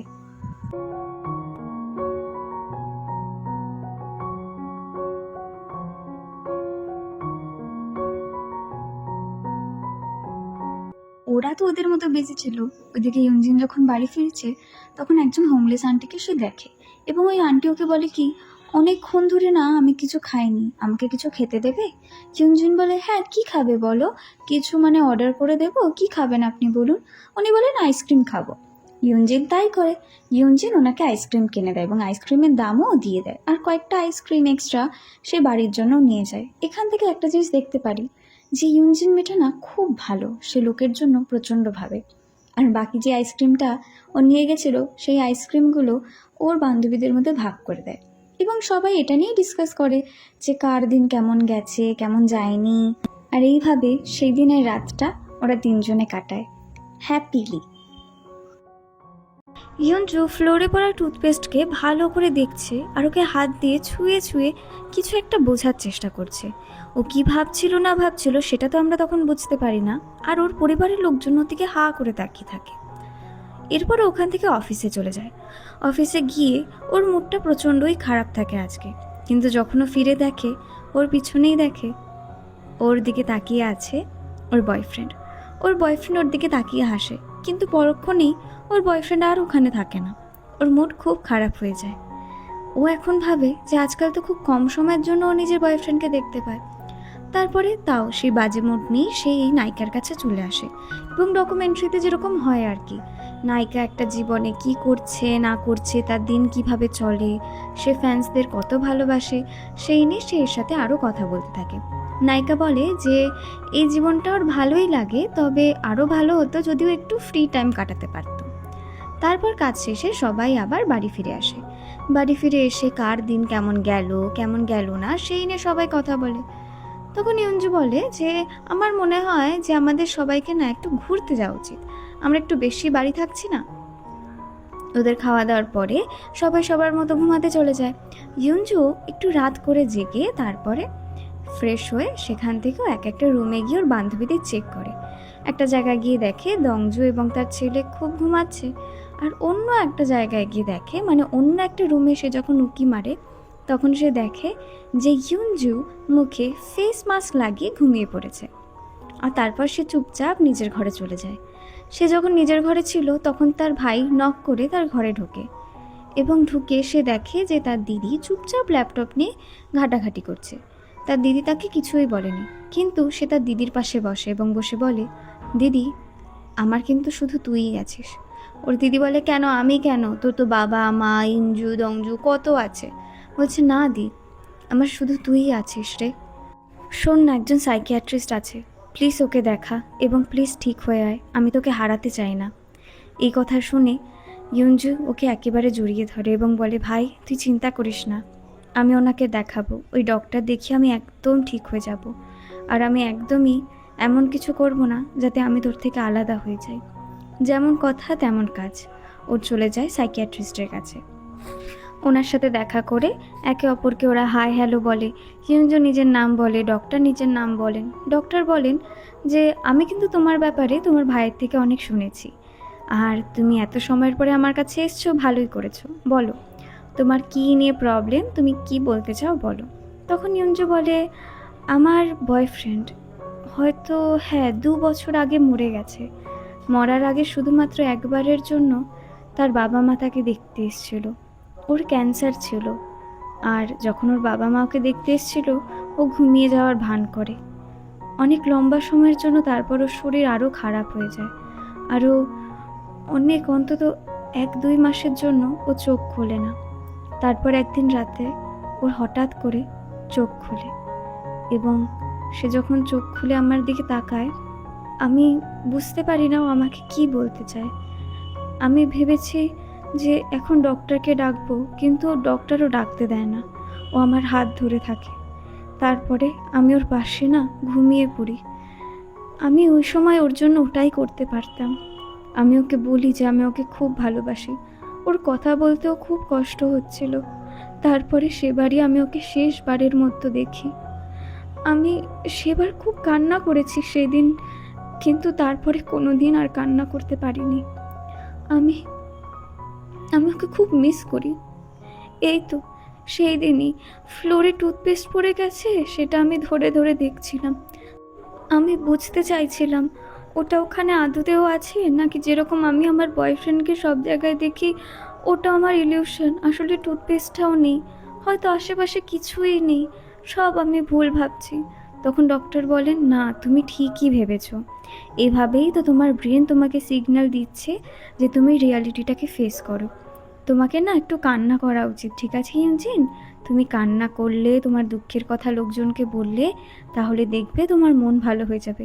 ইউনজিন বলে, হ্যাঁ তাই তো। ডক্টর বলেন, তুমি আরও কথা বলো না ইউনজিন, তোমরা কেমন ছিলে, তোমরা একে অপরকে কেমন করে ভালোবাসতে, আমাকে বলো।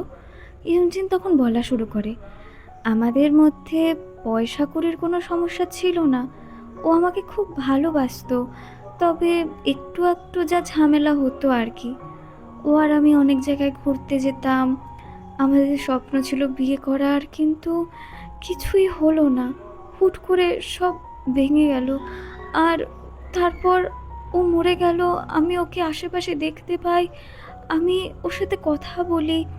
যখন ওর সাথে আমি কথা বলি তখন আমি বুঝতে পারি না যে কোনটা সত্যি কোনটা মিথ্যা, আমি যেন নিজেকে হারিয়ে ফেলছি। আর হ্যাঁ, ছোটবেলার কথা বলতে আমার মাও কেমন একটা ছিল। আমরা যতই খুশি থাকতাম না কেন, আমার মা সবসময় দুঃখে ভেঙে পড়তো, জানি না কেন। এই বলতে বলতে ইউনজিন কান্না করতে শুরু করে। সে কান্নায় একেবারে ভেঙে পড়ে আর বলে, আমি আমি ওকে খুব ভালোবেসেছি, ও আমার সাথে নেই, আমার আমার কেমন লাগে, আমি আবার ওকে পেতে চাই, আমি ওকে দেখতে চাই, আমার আর ভালো লাগে না বাঁচতে, আমি আমি চাই আমি ওর সাথে থাকি। এই বলে ও প্রচণ্ড কান্না করতে থাকে। এত বছর পরে ওর চোখ দিয়ে এই যে জল বেরোলো, এর মানে ও রিয়েলিটিটাকে ফেস করছে। সাইকিয়াট্রিস্টের কাছ থেকে আসার পরে ও নিজের স্টুডিওতে চলে আসে। এইটুকু তো বোঝা যায় যে সাইকিয়াট্রিস্টের কাছে গিয়ে ওর মনের মধ্যে যে কষ্টটা ছিল সেটা বাইরে চলে আসে, এবং ওখান থেকে বেরিয়ে এসে ওর খুব ঘুম পায়। ওর ক্যামেরাম্যানকে বলে যে, শোন না, আমি ঘুমিয়ে পড়ছি, তুই আমাকে ডেকে দিস। হ্যাঁ, 2 ঘন্টা পরে তো আবার কাজে ফিরতে হবে, তো তুই আমাকে ডেকে দিস। ওর ক্যামেরাম্যান বলে, হ্যাঁ ঠিক আছে, তুই ঘুমা, আমি ডেকে দেবো। কিন্তু তারপর যখন ওর চোখ খোলে, ও দেখে ওর বয়ফ্রেন্ড ওর সামনে। ওর বয়ফ্রেন্ড বলে, কি ব্যাপার, এখন ঘুমাচ্ছ?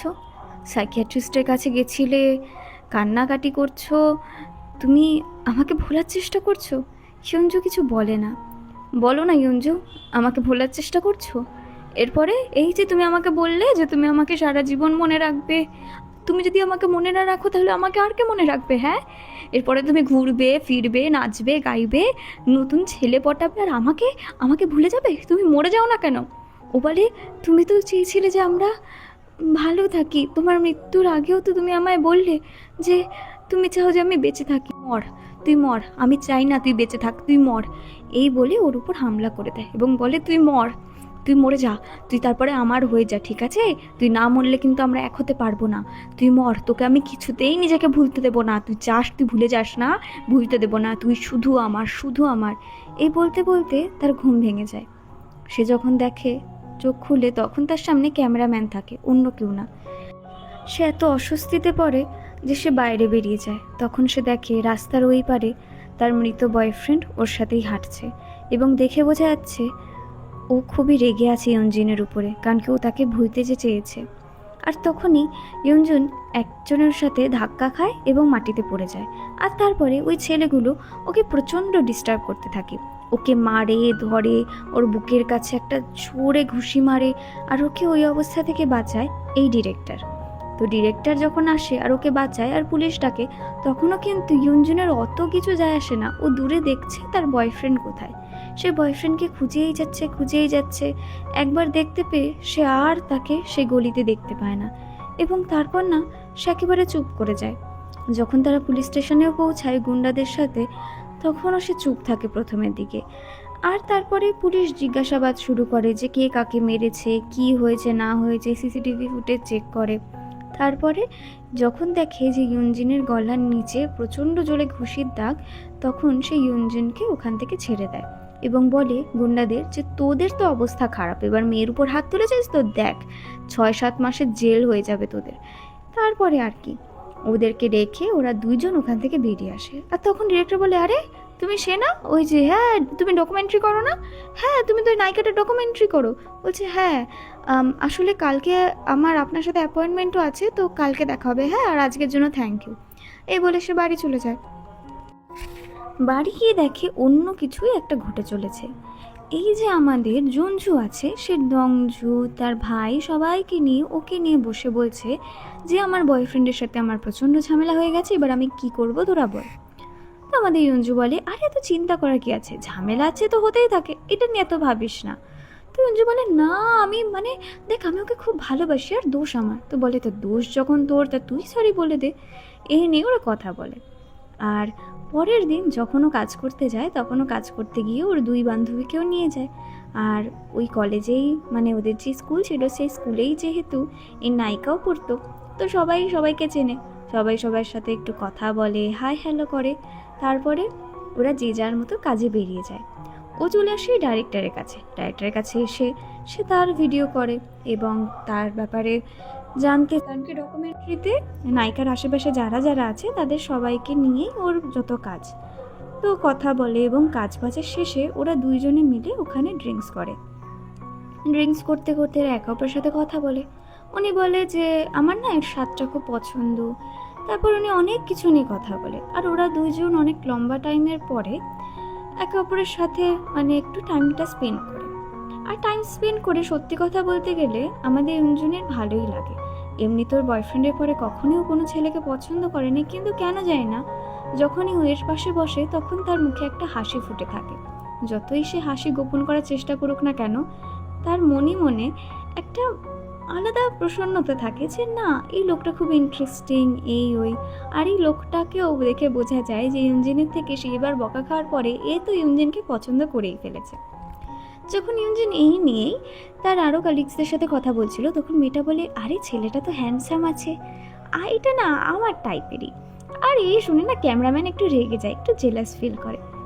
তারপর আর কি ইয়ঞ্জিন ওখান থেকে বেরিয়ে আবার ওই নায়িকার কাছে চলে যায়। নায়িকা পার্লারে ছিল এবং পার্লারে থাকতে থাকতে সে বলে, আমাদের মতো অ্যাক্ট্রেসদের না সারা দিন পারলে মেকআপ করতে হবে। তো বলছি, তা এত মেকআপ করার দরকার কি? বলছি, কেন করব না? মেকআপ না করলে না লোকজন কিছু না কিছু নিয়ে কথা বলতেই থাকে। মনে হয় আমি যতই মেকআপ করি, যতই যা করি, ওরা যেন দেখতেই পায় না। তো ইয়ঞ্জিনও বলে যে হ্যাঁ, মানে লোকে না লোকজনের ফেস দেখেই কিন্তু জাজ করে, এটা উচিত না। এই নিয়ে কথাবার্তা হচ্ছিল। তারপরে সে বাড়ি চলে আসে। বাড়ি গিয়ে সে কাজ করে। তখন পিছন থেকে তার বয়ফ্রেন্ড বলে, কাজবাজ ভালো হবে, চিন্তা করো না, ঠিক আছে? তখনও বলে হ্যাঁ, ভালো হলেই ভালো। তখনও বলে, ও কেন, এখন আমার উপর আর বিশ্বাস নেই বুঝি? আমি যা বলতাম আগে তো তাই মেনে নিতে, আজকে কেন বিশ্বাস করছো না? ও যখন পিছনে ঘুরে ওকে কিছু বলতে চায়, তখন সে দেখে ওখানে আর তার বয়ফ্রেন্ড বসে নেই। তার মন খারাপ হয়ে যায়। ও জানে ও যত ভালো হতে থাকবে, ও ততই ওর বয়ফ্রেন্ডকে আর নিজের আশেপাশে দেখতে পাবে না। ইয়ঞ্জিনের একটা শব্দে ঘুম ভাঙে। সে চোখ খুলে দেখে তার মৃত বয়ফ্রেন্ড তার সামনে বসে আছে। সে বলে, ইয়ঞ্জিন, আজকে প্রায় 1 সপ্তাহ পরে তোমার সামনে এলাম, আমাকে কিছু বলবে না? দিন দিন তো আমাকে ভুলে যাচ্ছ, তুমি না বলেছিলে আমাকে সারা জীবন মনে রাখবে? এটা বলে সে ওখান থেকে উধাও হয়ে যায়। আর ওর মনের মধ্যে একটা কষ্ট জন্মাতে থাকে। সত্যি তো, ওর বয়ফ্রেন্ডকে তো বলেছিল যে ওকে মনে রাখবে, ভুলবে না, তাহলে আজকে এসব কেন? ওই কথাটা আর নিজে সহ্য করতে না পেরে সাইকিয়াট্রিস্টের কাছে যায়। উনি বলেন, ইয়ঞ্জিন কী হয়েছে? তখন ইয়ঞ্জিন বলে, আসলে আমার বয়ফ্রেন্ড না আজকাল আমাকে দেখা দিচ্ছে, ও খুব রেগে আছে। ও রেগে থেকে বলছে যে আমি কেন ওকে ভুলতে চাইছি, কেন আমি ওকে নিজের জীবন থেকে দূরে করতে চাইছি। তখন ওই বলেও কান্নাকাটি করতে শুরু করে। ও বলে, আমি তো চাইনি, বলো, আমি তো চাইনি ওকে ভুলতে, কিন্তু আমাকেও তো বাঁচতে হবে আমার ভাইয়ের জন্য, পরিবারের জন্য। আমি তোকে মনেই রাখতে চাই। সাইকিয়াট্রিস্ট বলে, এসব ঠিক আছে ইয়ঞ্জিন, যে তোমাকে বারণ করছে সে তোমার বয়ফ্রেন্ড, এটা তোমার মনের ইলিউশন, এখান থেকে বেরিয়ে আসো। ইয়ঞ্জিন বলে, হ্যাঁ ডক্টর, আমি বুঝতে পারছি। এই বলে উনি ওকে আরও অনেকগুলো ওষুধ দেয় এবং বলে, তোমার একটাই উপায় যে তুমি তোমার পরিবারের লোকজনদের সাথে আরও ভালোভাবে মেশো, নিজের কাজে মন দাও। আর তোমার বয়ফ্রেন্ড এসে যদি পরে এই কথাগুলো আবার বলে, তাহলে ওকে বলো যে তুমি এখানে আর নেই, এটা শুধু আমার মনের ভুল। সে বাড়িতে গিয়ে তার ভাইয়ের সাথে কথা বলে। তার ভাই বলে, কি ব্যাপার, এখানে এলি? তুই তো আমার সাথে তেমন একটা কথা বলছিস না আজকাল, সাইকিয়াট্রিস্টের কাছে যাচ্ছিস? তখনও বলে, হ্যাঁ গিয়েছিলাম, চল না কোথাও ঘুরে আসি, খাবি কিছু, চল রেস্টুরেন্টে যাই। তার একটা রেস্টুরেন্টে যায়। সেখানে গিয়ে কিছু ভাত, চাল এগুলো অর্ডার করে। সত্যি বলতে গেলে এদের নাম কি এগুলো আমি জানি না। ওরা কোরিয়ান ডিশ অর্ডার করে সেখানে ওরা খাওয়া দাওয়া করে। আর এরপরে ইয়ঞ্জিন তার 2-3 দিন পরে চলে যায় সেই অনাথ আশ্রমে, যেখানে ও অনেক টাকা ডোনেট করেছিল। সেখানে গিয়ে ও প্রথমবারের জন্য দেখতে যায় যে বাচ্চারা কেমন আছে বা কিছু। তো ওখানে যে ম্যানেজার, সে বলে, হ্যাঁ আপনি আছেন তো, এখানে আরও একজন থাকে জানেন, বড় ডিরেক্টর, সেও মানে প্রায় সব টাকাই ডোনেট করে দেয় যা ইনকাম করে। তো ওখানে গিয়ে যখন সেই ডাইরেক্টরের মুখ দেখতে যায়, তখন সে দেখে যে ওই ডাইরেক্টর অন্য কেউ না, সেই রুড ডাইরেক্টর। তো এটা দেখে তো অবাক হয়ে যায়, আর সত্যি বলতে গেলেও খুশিও হয়ে যায় এটা জেনে যে উনি যতই রুড দেখতে হন না কেন, উনি কিন্তু আদতে খুব ভালো। তো উনি ওনার সাথে কথা বলে যে আপনি এখানে থাকবেন এটা আমি ভাবতেই পারিনি। ডাইরেক্টরও বলে যে হ্যাঁ, মানে তুমিও এখানে। এই বলে ওদের মধ্যে কথা শুরু হয়। দুজনেই এতেই খুশি যে না, দুজনকে আবার ভাগ্য মিলিয়ে দিয়েছে। ওরা একটু একে অপরের সাথে কথা বলে। ও জিজ্ঞাসা করে যে তুমি এখানে কেন ইয়ঞ্জিন, আগে তো কোনো দিন দেখিনি। ওই ডাইরেক্টরকে বলে যে আমার মনে হলো যত টাকা আমার আছে অন্তত তার মধ্যে কিছুটা বাচ্চাদের ভালোর জন্য এখানে দিয়ে দেওয়া উচিত। ডাইরেক্টরও খুশি হয় এরকম কথা শুনে। তারপর সারা দিন ধরে ওরা অনেক কাজ করে আর কথা বলে। ওরা অনাথ আশ্রমে যে জিনিসপত্র আছে সেগুলোকে পরিষ্কার করে, থালা বাটি এগুলোকে ধোয়, আরও ওদের অনেক কাজ, মানে ওরা ভলেন্টিয়ার হিসেবে সেই দিনের কাজটা করে। তারপরে ওরা জামা কাচার জন্য ওখানে চলে যায়। সেখানে গিয়ে ওরা কথা বলে। তখনও বলে, আচ্ছা তো তুমি তোমার সব টাকা এখানে ডোনেট করে দাও বলে তুমি এত বড় ডাইরেক্টর হওয়ার পরেও এত কম দামে জামা কাপড় পরো, কোনো মানে সাজগুজ বেশি নেই, তাই তো? তখনও বলে, হ্যাঁ আমি বুঝতে পেরেছি যে মানুষের কল্যাণ করাতেই না একটা শান্তি থাকে, যেটা আমি অন্য কারোর মধ্যে পাই না। এই কথাটা শুনে ইয়ঞ্জিনের মধ্যে একটা একটা ভালো লাগা জন্মায় ওর জন্য। ও বুঝতে পারে যে মানুষটা সত্যিকারেই ভালো। তারপর ওরা আবার আইসক্রিম খেতে শুরু করে। আইসক্রিম খাওয়ার সময় ছেলেটা বলে যে আসলে কি বলো তো, আফ্রিকাতে না অনেক লোকজন আছে, অনেক বাচ্চারা আছে, আর আমি চাই যে আমি ওখানে গিয়ে ওদেরকে হেল্প করি, সেই জন্য আমি অনেক টাকা জমাচ্ছি। এই কথাটাও শেয়ার করে। বলে যতক্ষণ না আমার মন পোষাচ্ছে না ততক্ষণ আমি আফ্রিকা থেকে ফিরবো না, তার আগে অনেকটা টাকা জমিয়ে আমি সেখানে যাব, আর যত লোককে হেল্প করা যায় সবাইকে হেল্প করে তারপরে আমি আসব। আমি চাই আমি এমন কোথাও যাই যেখানের কাউকে আমি চিনি না, তাও আমি তাদের সবার মনের কষ্ট বুঝতে পারবো। ততক্ষণ একটা বাচ্চা এসে ওকে জড়িয়ে ধরে। ওই বাচ্চাটা ওকে একেবারে ওর বাবার মতোই ভালোবাসে। আর ইয়ুনজিনকে আমরা দেখি অনেক দিন পরেও জেনুইনলি হাসছে, আর ও খুব খুশিও ছিল ওর সাথে। তারপরে অনেকটা সময় চলে যায়, ওরা বাস স্ট্যান্ডে বসে থাকে, দুজনেই বাসের জন্য অপেক্ষা করছিল। আর যাওয়ার আগেও বলে যে আফ্রিকা যাবেন তাহলে 1 বছরের আগে ফিরবেন না বলছেন। ও বলছে হ্যাঁ, 1 বছরের আগে তো ফিরবো না। এই কথাটা ইয়ুনজিনও শোনে এবং ইয়ুনজিনের ভালো লাগে। ওরা বেশি কথা বাড়ায় না, ওরা তারপরে বাসে উঠে যায়। উঠে ওরা একটু টুকটাক কথা বলে। আর সত্যি কথা বলতে গেলে ইয়ুনজিনের যে মেন্টাল কন্ডিশন কী সেটা নাই ডাইরেক্টর জানতো না। তো ডাইরেক্টর তো ওকে সেই নজরেই দেখে যেরকম সাধারণ কোনো মানুষকে দেখে। আর তারপরে ইয়ুনজিন বাড়ি ফিরে যায়। ইয়ুনজিন বাড়ি ফিরে ওর বয়ফ্রেন্ডের কথাই মনে করতে থাকে। সত্যি বলতে গেলে কি, ও যতটা ডাইরেক্টরকে পছন্দ করতে শুরু করছে ততটাই কিন্তু ওর গিল্টির চোটে ওর বয়ফ্রেন্ডের কথা ওর মনে পড়ছে। ও খুঁজে খুঁজে ওর বয়ফ্রেন্ডের একটা পুরনো ফোন যেটা ওর কাছে রয়ে গেছিলো সেটা ওপেন করে। সেখানে নোটসের যে অ্যাপ থাকে যেখানে পুরনো স্মৃতি, মেমোরিজ, তারপরে ফটো রাখা হয়, সেই অ্যাপটা খুলে দেখে ওর বয়ফ্রেন্ড প্রথম ওদের ডেটে যাওয়া সেই নিয়ে ছবি পোস্ট করেছে, সেই নিয়ে লিখেছে ওদের প্রথম কেস, সব লিখেছে, কিভাবে ওরা প্রথমবার একে অপরকে ফিল করেছে, সব কিছু নিয়ে ও একটা নোটে একটা অ্যাপে ভালোভাবে লিখেছে। এবং ওই অ্যাপটা ক্যালেন্ডারের মতো ছিল, সেখানে ও আরও লিখেছে যে ইয়ুনজিনকে কত ভালোবাসে। ইয়ুনজিন এটা দেখে খুব কান্না করছিল, সে কান্না একেবারেই ভেঙে পড়ে। আর তারপর ঘোরাতে ঘোরাতে ও সেটা দেখে, ও দেখে সেই নোটসেও লিখেছে যে ইয়ুনজিনকে আমি আজকেই প্রপোজ করব। এটা দেখেও আরও কান্নায় ভেঙে পড়ে। ও বুঝতে পারে যে ও ওকে প্রপোজ করার কথা ভেবেছিল বিয়ের জন্য, কিন্তু যখন ও জানতে পারে যে ওর ক্যান্সার আছে তারপর ও আর ইয়ুনজিনকে প্রপোজ করে না। ইয়ুনজিন এটা ভেবে খুবই কষ্ট পায়। সে জানে যে ওদের মধ্যেকার ভালোবাসা সত্যি ছিল, কিন্তু সেটা কোনোদিনই পূর্ণতা পায়নি। সে অনেক কান্না করে। ওই দিন তো ওভাবেই যায়। পরের দিন সে আবার সাহস জুগিয়ে একেবারে নর্মাল মানুষের মতো সেজে গুজে যায় নায়িকার কাছে। ইয়ুনজিনের মনে এতই কষ্ট ছিল, কিন্তু তাও ও নিজের কাজবাজ মন দিয়ে করছিল। ওখানে যায় তখন জানতে পারে নায়িকা খুব রেগে আছে। অ্যাকচুয়ালি নায়িকার বয়ফ্রেন্ড ওর সামনেই অন্য একটা নায়িকাকে মন দিয়ে প্রশংসা করছিল, আর সেটা নায়িকা একেবারেই মেনে নিতে পারেনি। অ্যাকচুয়ালি নায়িকার বয়ফ্রেন্ডই যেহেতু ওর ম্যানেজার, সেই জন্য ম্যানেজার হিসাবে ওকে সবসময় লোককে প্লিজ করে চলতে হয়, লোকের সাথে ভালো করে ব্যবহার করতে হয়। কিন্তু এই জিনিসটাই না নায়িকা সহ্য করতে পারে না। নায়িকা বলে যে ও যতই আমার ম্যানেজার হোক, ও যতই নিজের কাজ ভালো করে পারুক, কিন্তু ও তো আমার বয়ফ্রেন্ডও, তাহলে আমার সামনে অন্য কোনো নায়িকার কেন তারিফ করবে? ওর তো শুধু আমাকে তারিফ করা উচিত। এটা বলেই না ও যখন ইয়ুনজিনের দিকে তাকায়, ও দেখে ইয়ুনজিন নিজের ফোনে খুব ব্যস্ত। তখন দেখে যে ডাইরেক্টর ওকে অনেকগুলো ফানি ফানি ছবি পাঠিয়েছে এবং ও একটার পর একটা সেটা স্ক্রোল করে করে দেখতে থাকে। ও ডাইরেক্টরকে বলে যে এই ছবিগুলো আমাকে কেন পাঠিয়েছেন? তখন ডাইরেক্টর লেখে অ্যাকচুয়ালি আপনার কাছে এটা ভুল করে চলে গেছে, প্লিজ এই ছবিগুলো ডিলিট করে দেবেন। তো ইয়ুনজিন বলে হ্যাঁ হ্যাঁ ডিলিট করে দেবো। তো ডাইরেক্টর বলে প্লিজ ডিলিট করে দেবেন, দেখুন এটা আমার অন্য একজনকে পাঠানোর কথা ছিল, আপনার কাছে চলে গেছে, আপনি কিছু মনে করবেন না।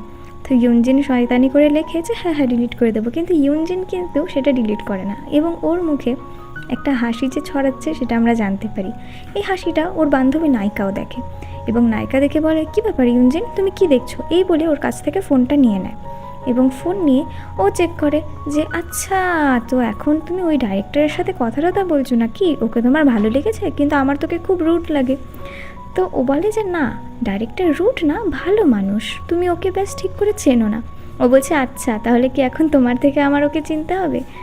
ও পরে ডাইরেক্টরের কাছে যায় এবং ডাইরেক্টরের কাছে গিয়ে ও শুটিং শুরু করে। ডাইরেক্টরকে বলে তুমি নায়িকার নামে ভালো করে কথা বলো। তো সোমিনের নামে কথা বলতে শুরু করে যে ও ভালো, এই ও সেই অনেক কিছু বলে। তো বলে হ্যাঁ হ্যাঁ রেকর্ড হয়ে গেছে। রেকর্ড করার পরেও বলে যে এত মিথ্যা বলার কিন্তু দরকার ছিল না। ও বলে যে হ্যাঁ ডকুমেন্টারি করবেন, মিথ্যা তো একটু একটু বলতে হয়। তখন ও বলছে আচ্ছা, তা এরপরে কি প্ল্যান আছে? তখন ডাইরেক্টর বলছে যে এরপরের প্ল্যান একটু খাওয়া দাওয়া করবো। এই বলে দুজনে খাওয়া দাওয়া করতে চলে যায়। দুজন একে অপরের সাথে গল্প করে। তখন ডাইরেক্টর বলে ওই ফটোগুলো ডিলিট করেছেন? বলছে ফটো ডিলিট, হ্যাঁ করেছি, কোনো ব্যাপার না। বলছে সত্যি করেছেন তো? দেখুন ওই ফটোগুলো কিন্তু নিজের কাছে রেখে দেবেন না। বলছে না না, আপনি অতটাও কিউট না যে ফটো রেখে দেবো।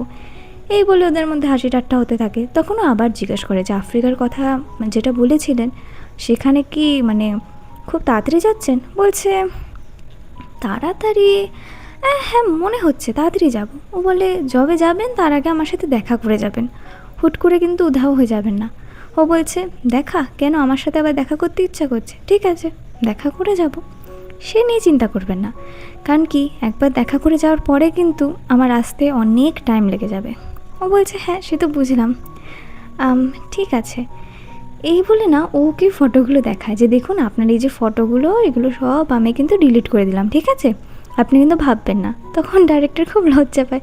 ডাইরেক্টর বলে আসলে ফটোগুলো মানে আপনি কিন্তু ফটোগুলো নিজের কাছে রেখে দেবেন না।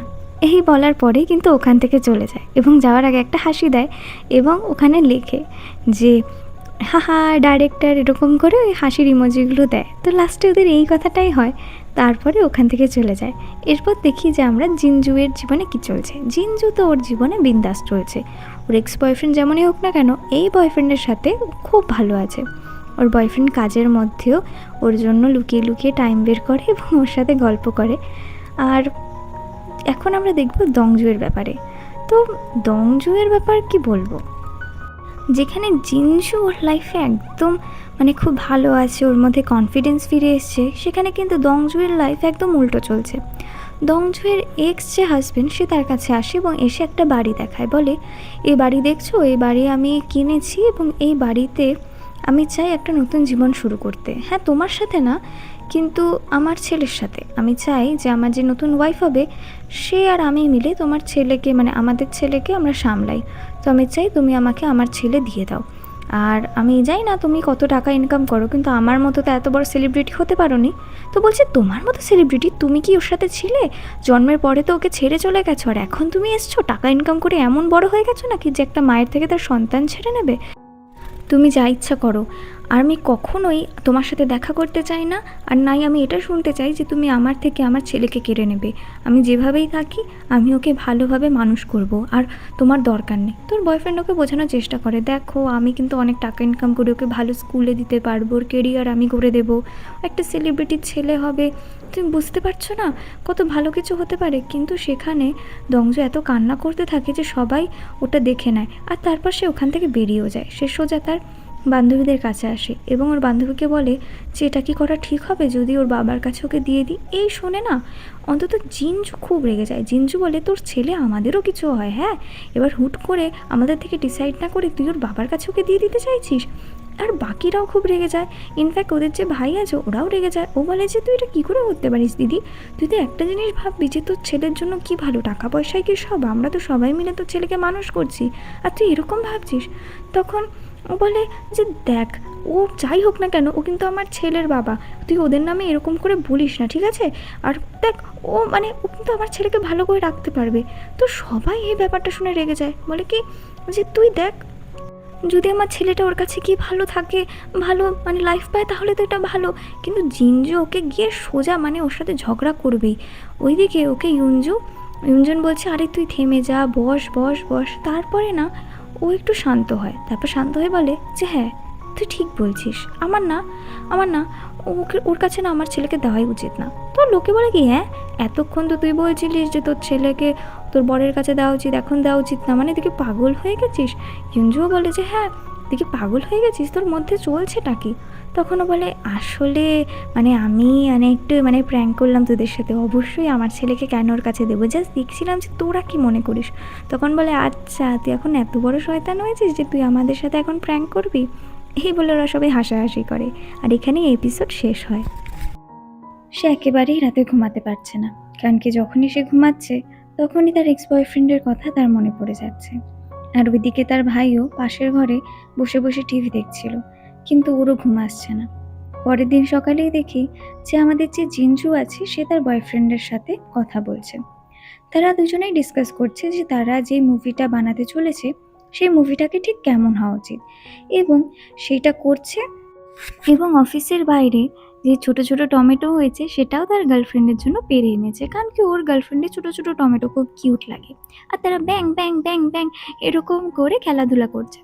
তোর পাশেই যে বান্ধবী বসেছিল সে ভাবছে এরা দুইজন কপত কপতে কি করছে, কখন কাজবাজ করবে, এদের তো জীবন একদম সর্টেড। ওইদিকে আমরা দেখি আমাদের যে এই জো আছে, এই মেয়েটা নাম ভুলে গেছি, এই মেয়েটা এবং তার যে কলিগ আছে জুনিয়র, তারা দুজন কথা বলছে। তারাও যেহেতু ফিল্মের দুনিয়াতেই আছে, তো তারা বলছে কীভাবে কীরকম এক্সস্টেড হয়ে যায় ওরা দিনের পর দিন। আর এই সব কিছুর মধ্যে আমরা দেখি আমাদের নায়িকাকে, আমাদের নায়িকা ইয়ঞ্জুন নিজের কাজে পৌঁছে গেছে। সে নায়িকাকে ভালো করে শ্যুট করছে, ডকুমেন্টারি বানাচ্ছে, তাকে জিজ্ঞাসা করছে প্রশ্ন, এবং এই করতে করতে সে দেখে হুট করে ওই পার্লারের মধ্যে ঢুকে পড়ে হচ্ছে গিয়ে তার বয়ফ্রেন্ড এবং তার ম্যানেজার মানে তার বয়ফ্রেন্ড তো এসছেই, এবং সাথে একটা নতুন নায়িকাকে নিয়ে এসছে। তো ওইটা দেখে তো মানে ও একেবারে আওড়া বাওড়া হয়ে যায়। ও বলে কি আমার বয়ফ্রেন্ড অন্য কারোর সাথে ঘুরছে, এই বলে ও সেই নায়িকার কাছে যায়, নতুন নায়িকাটার কাছে গিয়ে বলে কি শোনো মেয়ে, ওর থেকে দূরে থাকো। তো এই কথাটা শুনতেই নায়িকাটা বলে ও আমাকে ওর থেকে দূরে থাকতে হবে কেন, আমার তোকে খুব ভাল লাগে, এবং আমি ভাবছি ওকেই আমি আমার নতুন ম্যানেজার বানাবো, তোমার কোনো প্রবলেম নেই তো। এই শুনে ও ওকে কী করবে বুঝতে পারে না, এবং ওকে খুব ধমক দিয়ে বলে তুই জানিস না, সবে সবে এসছিস, তোর কেরিয়ার একেবারে ডুবে রাস্তায় ছেড়ে তো, বুঝতে পারলি তো, আমার যেরকম হাত আছে না ইন্ডাস্ট্রিতে তোর তো নেই, তাই ওর থেকে দূরে থাকবি। এই বলে উঠে যায়, এবং ওদের এই ঝামেলা দূর থেকে ওর বয়ফ্রেন্ড দেখছিল। তোর বয়ফ্রেন্ডকে একটা চোখ মেরে ওখান থেকে সে বেরিয়ে যায়, বয়ফ্রেন্ড তো হাততালি দিতে থাকে। ওইদিকে আমরা দেখি এদের দুজনকে, এরা দুজন আবার সেখানে গেছে, মানে ডাইরেক্টর তো যেতেই থাকে, বাট এবার গেছে ইয়ঞ্জু গিয়ে ওকে ভালো করে দেখছে। ডাইরেক্টর বলছে ইস কি বিচ্ছিরি খাবার দাবার, কিন্তু ওইদিকে পুরোটাই খেয়েছে। ডাইরেক্টরটা এরকমই, বলে এক করে এক। এই জন্য না ইয়ঞ্জু ওর সাথে কথা বলে জানতে চাইছিল যে ও ছেলেটা কেমন। ওই ছেলেটা সবার সাথে রুড হয়ে ঘুরে বেড়ায়, কিন্তু ওইদিকে পুরো একটা বলা যেতে পারে যে অনাথ আশ্রমকে পুরো ওই চালায়, যত টাকা পায় লাখ লাখ কোটি কোটি টাকা সব এখানে দিয়ে দেয়। ইয়ঞ্জুর ওকে পছন্দ, কিন্তু এখনো ইয়ঞ্জুর মন এটা ঠিক করে বুঝতে পারেনি। তো যেহেতু ওর ডাইরেক্টরকে কিউটও লাগে, তাই ও সবসময় ওই ডাইরেক্টরের সাথেই কাটাতে চায়। আর ইয়ঞ্জুর যে মানসিক প্রবলেম আছে সেখান থেকে দূরে পালানোর জন্য ও নিজে অনাথ আশ্রমে আসে, যাতে ওর মনটা কিছুক্ষণের জন্য হলেও শান্ত থাকুক। তো ইয়ঞ্জু আর ডাইরেক্টর কথা বলছিল, ওই ডাইরেক্টর ওকে একটা মুভির ব্যাপারে বলে, এবং বলে ওই মুভিটা যেন ইয়ঞ্জু অবশ্যই দেখে, ওই মুভি দেখেও বুঝতে পারবে যে দেশে বিদেশে গরিব বাচ্চাদের কত রকমভাবে কষ্ট হচ্ছে, এবং ওদেরকে কত মানুষকে হেল্প করা উচিত, এবং আবার বলে যে আবার আফ্রিকাতে যাবে। এই নিয়ে ওরা কথা বলছিল। ইয়ঞ্জুর মন না খারাপ হয়ে যায়, ইয়ঞ্জন ওকে দেখতে থাকে, ও ভাবে ওর এক্স বয়ফ্রেন্ড যেমন চলে গেছে, তাহলে কি এও চলে যাবে ওর জীবন থেকে। কিন্তু ইয়ঞ্জু তৎক্ষণাৎই না ওই কথাকে মাথা থেকে দূরে সরিয়ে নেয়, এবং সে যখন একটা জায়গায় যায় সেখানে গিয়ে ওই মুভিটা খুঁজে ওই মুভিটা দেখতে থাকে, যে মুভিটা ডাইরেক্টর দেখার কথা বলেছিল। ঠিক তার পরের দিনই আমরা দেখি একটা অদ্ভুত জিনিস। এই যে আমাদের জিঞ্জু এবং তার বয়ফ্রেন্ড, এরা তো রাইটার আর ডাইরেক্টর, এরা দুইজন যে মুভি বানাচ্ছে সেই মুভিতে তো এই নায়িকাকে নেওয়া হয়েছে যার সাথে ডকুমেন্টারি কাজ করছে হচ্ছে আমাদের ইয়ঞ্জু। এবং আমরা আরও দেখি যে এরা দুইজনই না সাথে ইনিও আছে, কারণ কি এ তো ওখানে অ্যাডভার্টাইজমেন্ট যা লাগে, নায়িকাকে সাপোর্ট করা, নায়িকার সাথে থাকা, সব তো এই করে। তাই আমরা দেখি যে 3 বান্ধবী অ্যাকচুয়ালি একই সাথে একই মুভিতে এই প্রজেক্টে কাজ করছে। যতই ওদের ফিল্ড আলাদা হোক, তবু ওরা কোনো না কোনোভাবে মুভি ক্যামেরা এদের সাথে জড়িত। তো মুভি যখন শুরু হয় তখন সবাই সবার কাজ করছে, এবং যখন ঠিক 5 মাস পরে মুভি রিলিজ হয়ে যায় তখন 3 বান্ধবী দাঁড়িয়ে দাঁড়িয়ে ভাবছে যে এই মুভি এখন ওরা দেখতে যাবে, এবং যখন দেখতে যাবে একদম সোয়াগের সাথে যাবে। মুভির পোস্টার, লাইন, এত কিছু দেখে ওরা বুঝতে পারে যে না, ওদের একসাথে কাজ করা এই মুভিটা দারুণ চলছে। তাই ওরাও একেবারে সোয়াগের সাথে ওই মুভি হলে এন্ট্রি নেয়। ওরা যে সাকসেসফুল হয়েছে সেই রঙ্গ তো ওরা এখন সবাইকে দেখাবে। ওইখানে ওরা খুব মজা করে। কিন্তু এবার স্টোরিটা অন্য একটা মোড় নেয়। সে আবার সেই ক্যাফেতে যায় শেষবারের জন্য। শেষবার কারণ কি? ও জানতে পেরেছে এই ক্যাফেটা খুব তাড়াতাড়িই বন্ধ হয়ে যাবে। এই ক্যাফেটা সেই ক্যাফে যেখানে প্রথমবার ওর মৃত বয়ফ্রেন্ডের সাথে দেখা করেছিল। ওর এক্স বয়ফ্রেন্ড ওর ঠিক সামনে বসে এবং বলে, কি ব্যাপার, এইবার তো তুমি আর আমি একেবারে আলাদা হয়ে যাব। যখন তুমি ফিরে আসবে না বিদেশ থেকে, না এই ক্যাফে থাকবে না আমি থাকবো। ইউনজিন, শেষবারের মতো আমাকে দেখছো তো? আমাকে ভুলবে না তো? ইউনজিন বলে, আমি তোমাকে কোনোদিন ভুলবো না, প্লিজ এরকম বলো না। ও বলে, খুব ভালো হতো যদি আমরা একসাথে হতে পারতাম, যদি আমি তোমার মাথার সাথে এরকম করে না খেলতাম, যদি আমি সত্যি এখানে থাকতাম। বলো হিউনজু, আমি তোমাকে খুব ভালোবাসি, প্লিজ আমাকে ভুলো না, I love you. Hyunju okay I love you বলে এবং তারপরে সে ওখান থেকে সারা জীবনের জন্য উধাও হয়ে যায়। ইউনজু জানে ও আর ওকে কোনো দিন দেখতে পারবে না। ওই ঘটনা ঘটলো, আর এখানে অন্য কিছু। ইউনজুর জীবনে যখন সব কিছু একেবারে শেষের পর্যায়ে, তখন আমরা দেখতে পারি এরা দুজন কথা বলছে, পরিবার, ফ্যামিলি, বাচ্চা কোথায় থাকবে এই সব নিয়ে। তখন মেয়েটি বলে যে, দেখো এসব কিছু হবে না, আমার ছেলে আমার সাথেই থাকবে।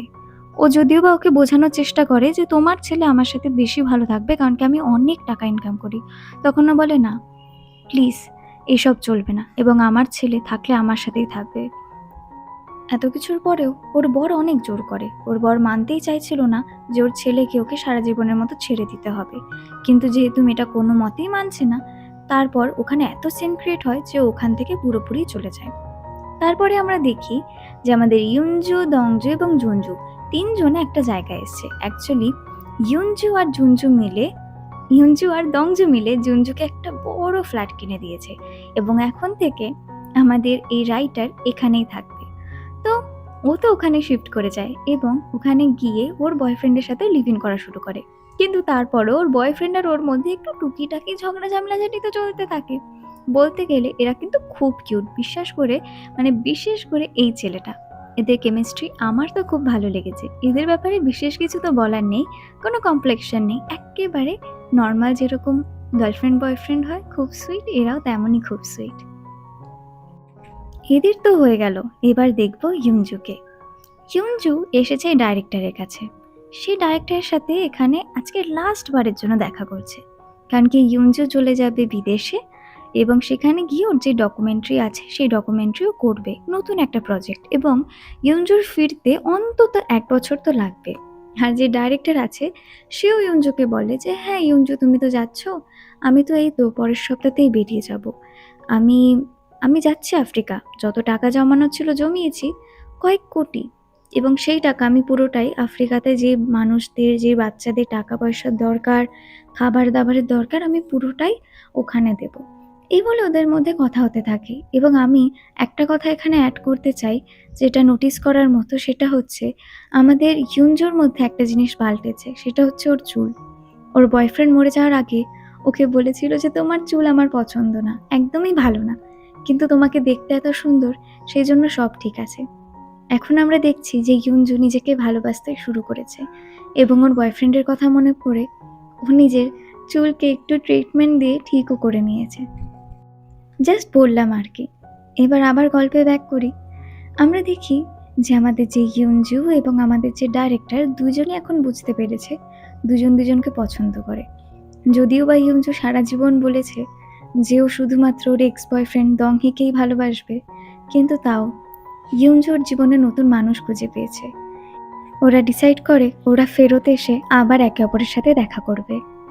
ওইদিকে আমরা দেখি যখন ইউনজু ওর বাড়িতে যায় ততক্ষণে না সবাই খেতে বসে গেছে, তো ও খেতে বসে যায়। আর ওইদিকে যেরকম হয় ফ্যামিলি ড্রামা, যেটা সবার বাড়িতেই হয়, বাচ্চারা নাচানাচি করে, মা তাকে বারণ করে, আর বড়রা চুপচাপ খেতে থাকে। ওরা সবাই খাওয়া দাওয়া করে, খাওয়া দাওয়ার পরে ওর ভাইকে ছাড়তে চলে যায়। আসলে ওর ভাই অন্য একটা জায়গায় শিফট হচ্ছে ওর চাকরি বাকরির জন্য, এবং সেই জন্যই ও আর ওর দিদির সাথে থাকতে পারবে না। আর যদি বলা হয় জুনজুয়ের ব্যাপারে, জুনজুও তো এখন অন্য কোথাও শিফট হয়ে যাবে, কারণ কি জুনজুকে তো ফ্ল্যাট কিনে দেওয়া হয়েছে, তাই না? তো আস্তে আস্তে না পুরো এই যে বড় বাড়িটা আছে, এই যে ফ্ল্যাট আছে, সবই একেবারে একদম নিঃস্ব হয়ে যাবে, কিছুই থাকবে না। দুই বান্ধবীর মধ্যে একটা বান্ধবীও কিন্তু আর ইউঞ্জুর সাথে থাকবে না। তোরা সবাই সবাইকে দেখছে। আসলে ইউঞ্জুও তো আর কয়েকদিন পরেই চলে যাচ্ছে বিদেশে, তো এই ফ্ল্যাট একেবারে একা পড়ে থাকবে, এটাই সবাই ভাবছিল। আর এই সিনগুলো দেখানো হচ্ছিল কি করে একটা পুরো গোটা পরিবার, যেখানে সবাই মিলেমিশে থাকতো, সবাই এখন কাজের জন্য একে অপরের থেকে আলাদা হয়ে যাবে। কিন্তু তাও ওদের মনের মধ্যে একটা খুশি ছিল, কারণ কি এত দিনে এত বছরে ইয়ঞ্জু ঠিক হয়েছে। ইয়ঞ্জু আর ওর বয়ফ্রেন্ডকে দেখতে পায় না, এটা কষ্টের। কিন্তু হ্যাঁ, ইয়ঞ্জুর এটাই দরকার ছিল, কারণ কি ইয়ঞ্জু পুরো পাগল হয়ে যাচ্ছিল।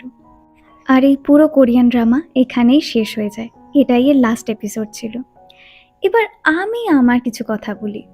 এই কোরিয়ান ড্রামা দেখে আমি কি শিখলাম জীবন কতটা কষ্টের হতে পারে কারোর জন্য। জানি এটা গল্প মাত্র, কিন্তু এই গল্পটা তো সত্যিকারে মানুষের সাথেও ঘটে। যেভাবে দুজনের দেখা হয়, কথা হয়, আলাপ হয়, সব কিছু ফিক্স, বিয়ে করবে, বাচ্চা নেবে, কিন্তু তার আগেই, সব কিছু শুরু হওয়ার আগেই কেমন করে সব পাল্টে গেল। যখন আমি বি মেলোড্রামাটিক দেখেছিলাম, আমি একেবারেই কিছুই আশা করিনি। আমি ভেবেছিলাম হয়তো খুব বোরিং হবে বা কিছু, কিন্তু যেই মুহূর্তে আমি দেখলাম যে ওর বয়ফ্রেন্ড ক্যান্সারে মরে গেছে এবং ওরা কিস করছিল, আর ঠিক তার পরের সিনই শিফট হয় যে ওর বয়ফ্রেন্ডের ক্যান্সার আছে, শেষ সময় ওরা একে অপরের সাথে ছিল, একে অপরের দিকে তাকিয়েছিল, ওই সিন আমি নিতে পারিনি। আমি এত কান্না করেছি। আমাকে বলতেই হবে যে আমি যতগুলো কোরিয়ান ড্রামা দেখেছি, এটা তাদের মধ্যে সেরার সেরা। আমি কি করে বোঝাবো যে এই কোরিয়ান ড্রামাটা আমি কতটা ভালোবাসি, কিন্তু হ্যাঁ, এটা এতটাই কষ্টের যে আমি না এটা রিওয়াচ করতে পারি না। মানে আমি যেটা আরও একবার দেখবো সেটা আমি দেখতে পারি না। আমি কোরিয়ান ড্রামা অন্তত 3 থেকে 4 বছর আগে দেখেছি, আর এই যে এক্সপ্লেন করার জন্য আমি এইবার দেখলাম। আমি সত্যি বলতে চাই, যারা যারা এত অবধি এসেছেন এই ভিডিওর, তাদের সবাইকে বলতে চাই যে থ্যাংক ইউ, যে আমি এত ভালো করে এটা এক্সপ্লেন করেছি, আর আপনারা যে আমার সাথে আছেন, থ্যাংক ইউ সো মাচ। সত্যিই বলছি, বি মেলোড্রামাটিক এত কষ্টের, আমি না মানতেই পারছি না যে এত কষ্ট কারোর জীবনে থাকতে পারে। এটা খুবই খুবই যন্ত্রণাদায়ক। আর যবে না ওর বয়ফ্রেন্ডকে দেখেছে, ওর বয়ফ্রেন্ডের দিকে তাকিয়েছে, ওর বয়ফ্রেন্ড মরে যাওয়ার সময় যখন মৃত্যুর পরে ওর বয়ফ্রেন্ড ফিরে এসছে, সব কিছু প্রত্যেকটা সিনে আমি কান্না করেছি। এবং এই কোরিয়ান ড্রামা দেখার পরে আমি পুরো ডিপ্রেশনে, মানে কি বলবো, কষ্টে আমার মানে একদম শেষ ছিল না। ভাবলেও খারাপ লাগে যে সত্যিকারের জীবনেও এরকম কারোর সাথে হচ্ছে। আমি বলতে চাই আপনারা সবাই ভালো থাকবেন। এতটা দেখার জন্য আপনাদের সবাইকে অনেক অনেক ধন্যবাদ, এবং আমি আরেকটা নতুন ড্রামা নিয়ে আসবো খুব শীঘ্রই, কালকেই চলে আসবো। Thank you for watching. আর যদি চ্যানেলটা ভালো লেগে থাকে, ভিডিও ভালো লেগে থাকে, তাহলে অবশ্যই সাবস্ক্রাইব করবেন প্লিজ, যাতে আপনারা আরও নতুন নতুন ভিডিও দেখতে পারুন। আর হ্যাঁ, আমি কোরিয়ান ড্রামা এক্সপ্লেন করি, আর আমি আশা করব আমার এক্সপ্লেনেশন আপনাদের সবার ভালো লেগেছে।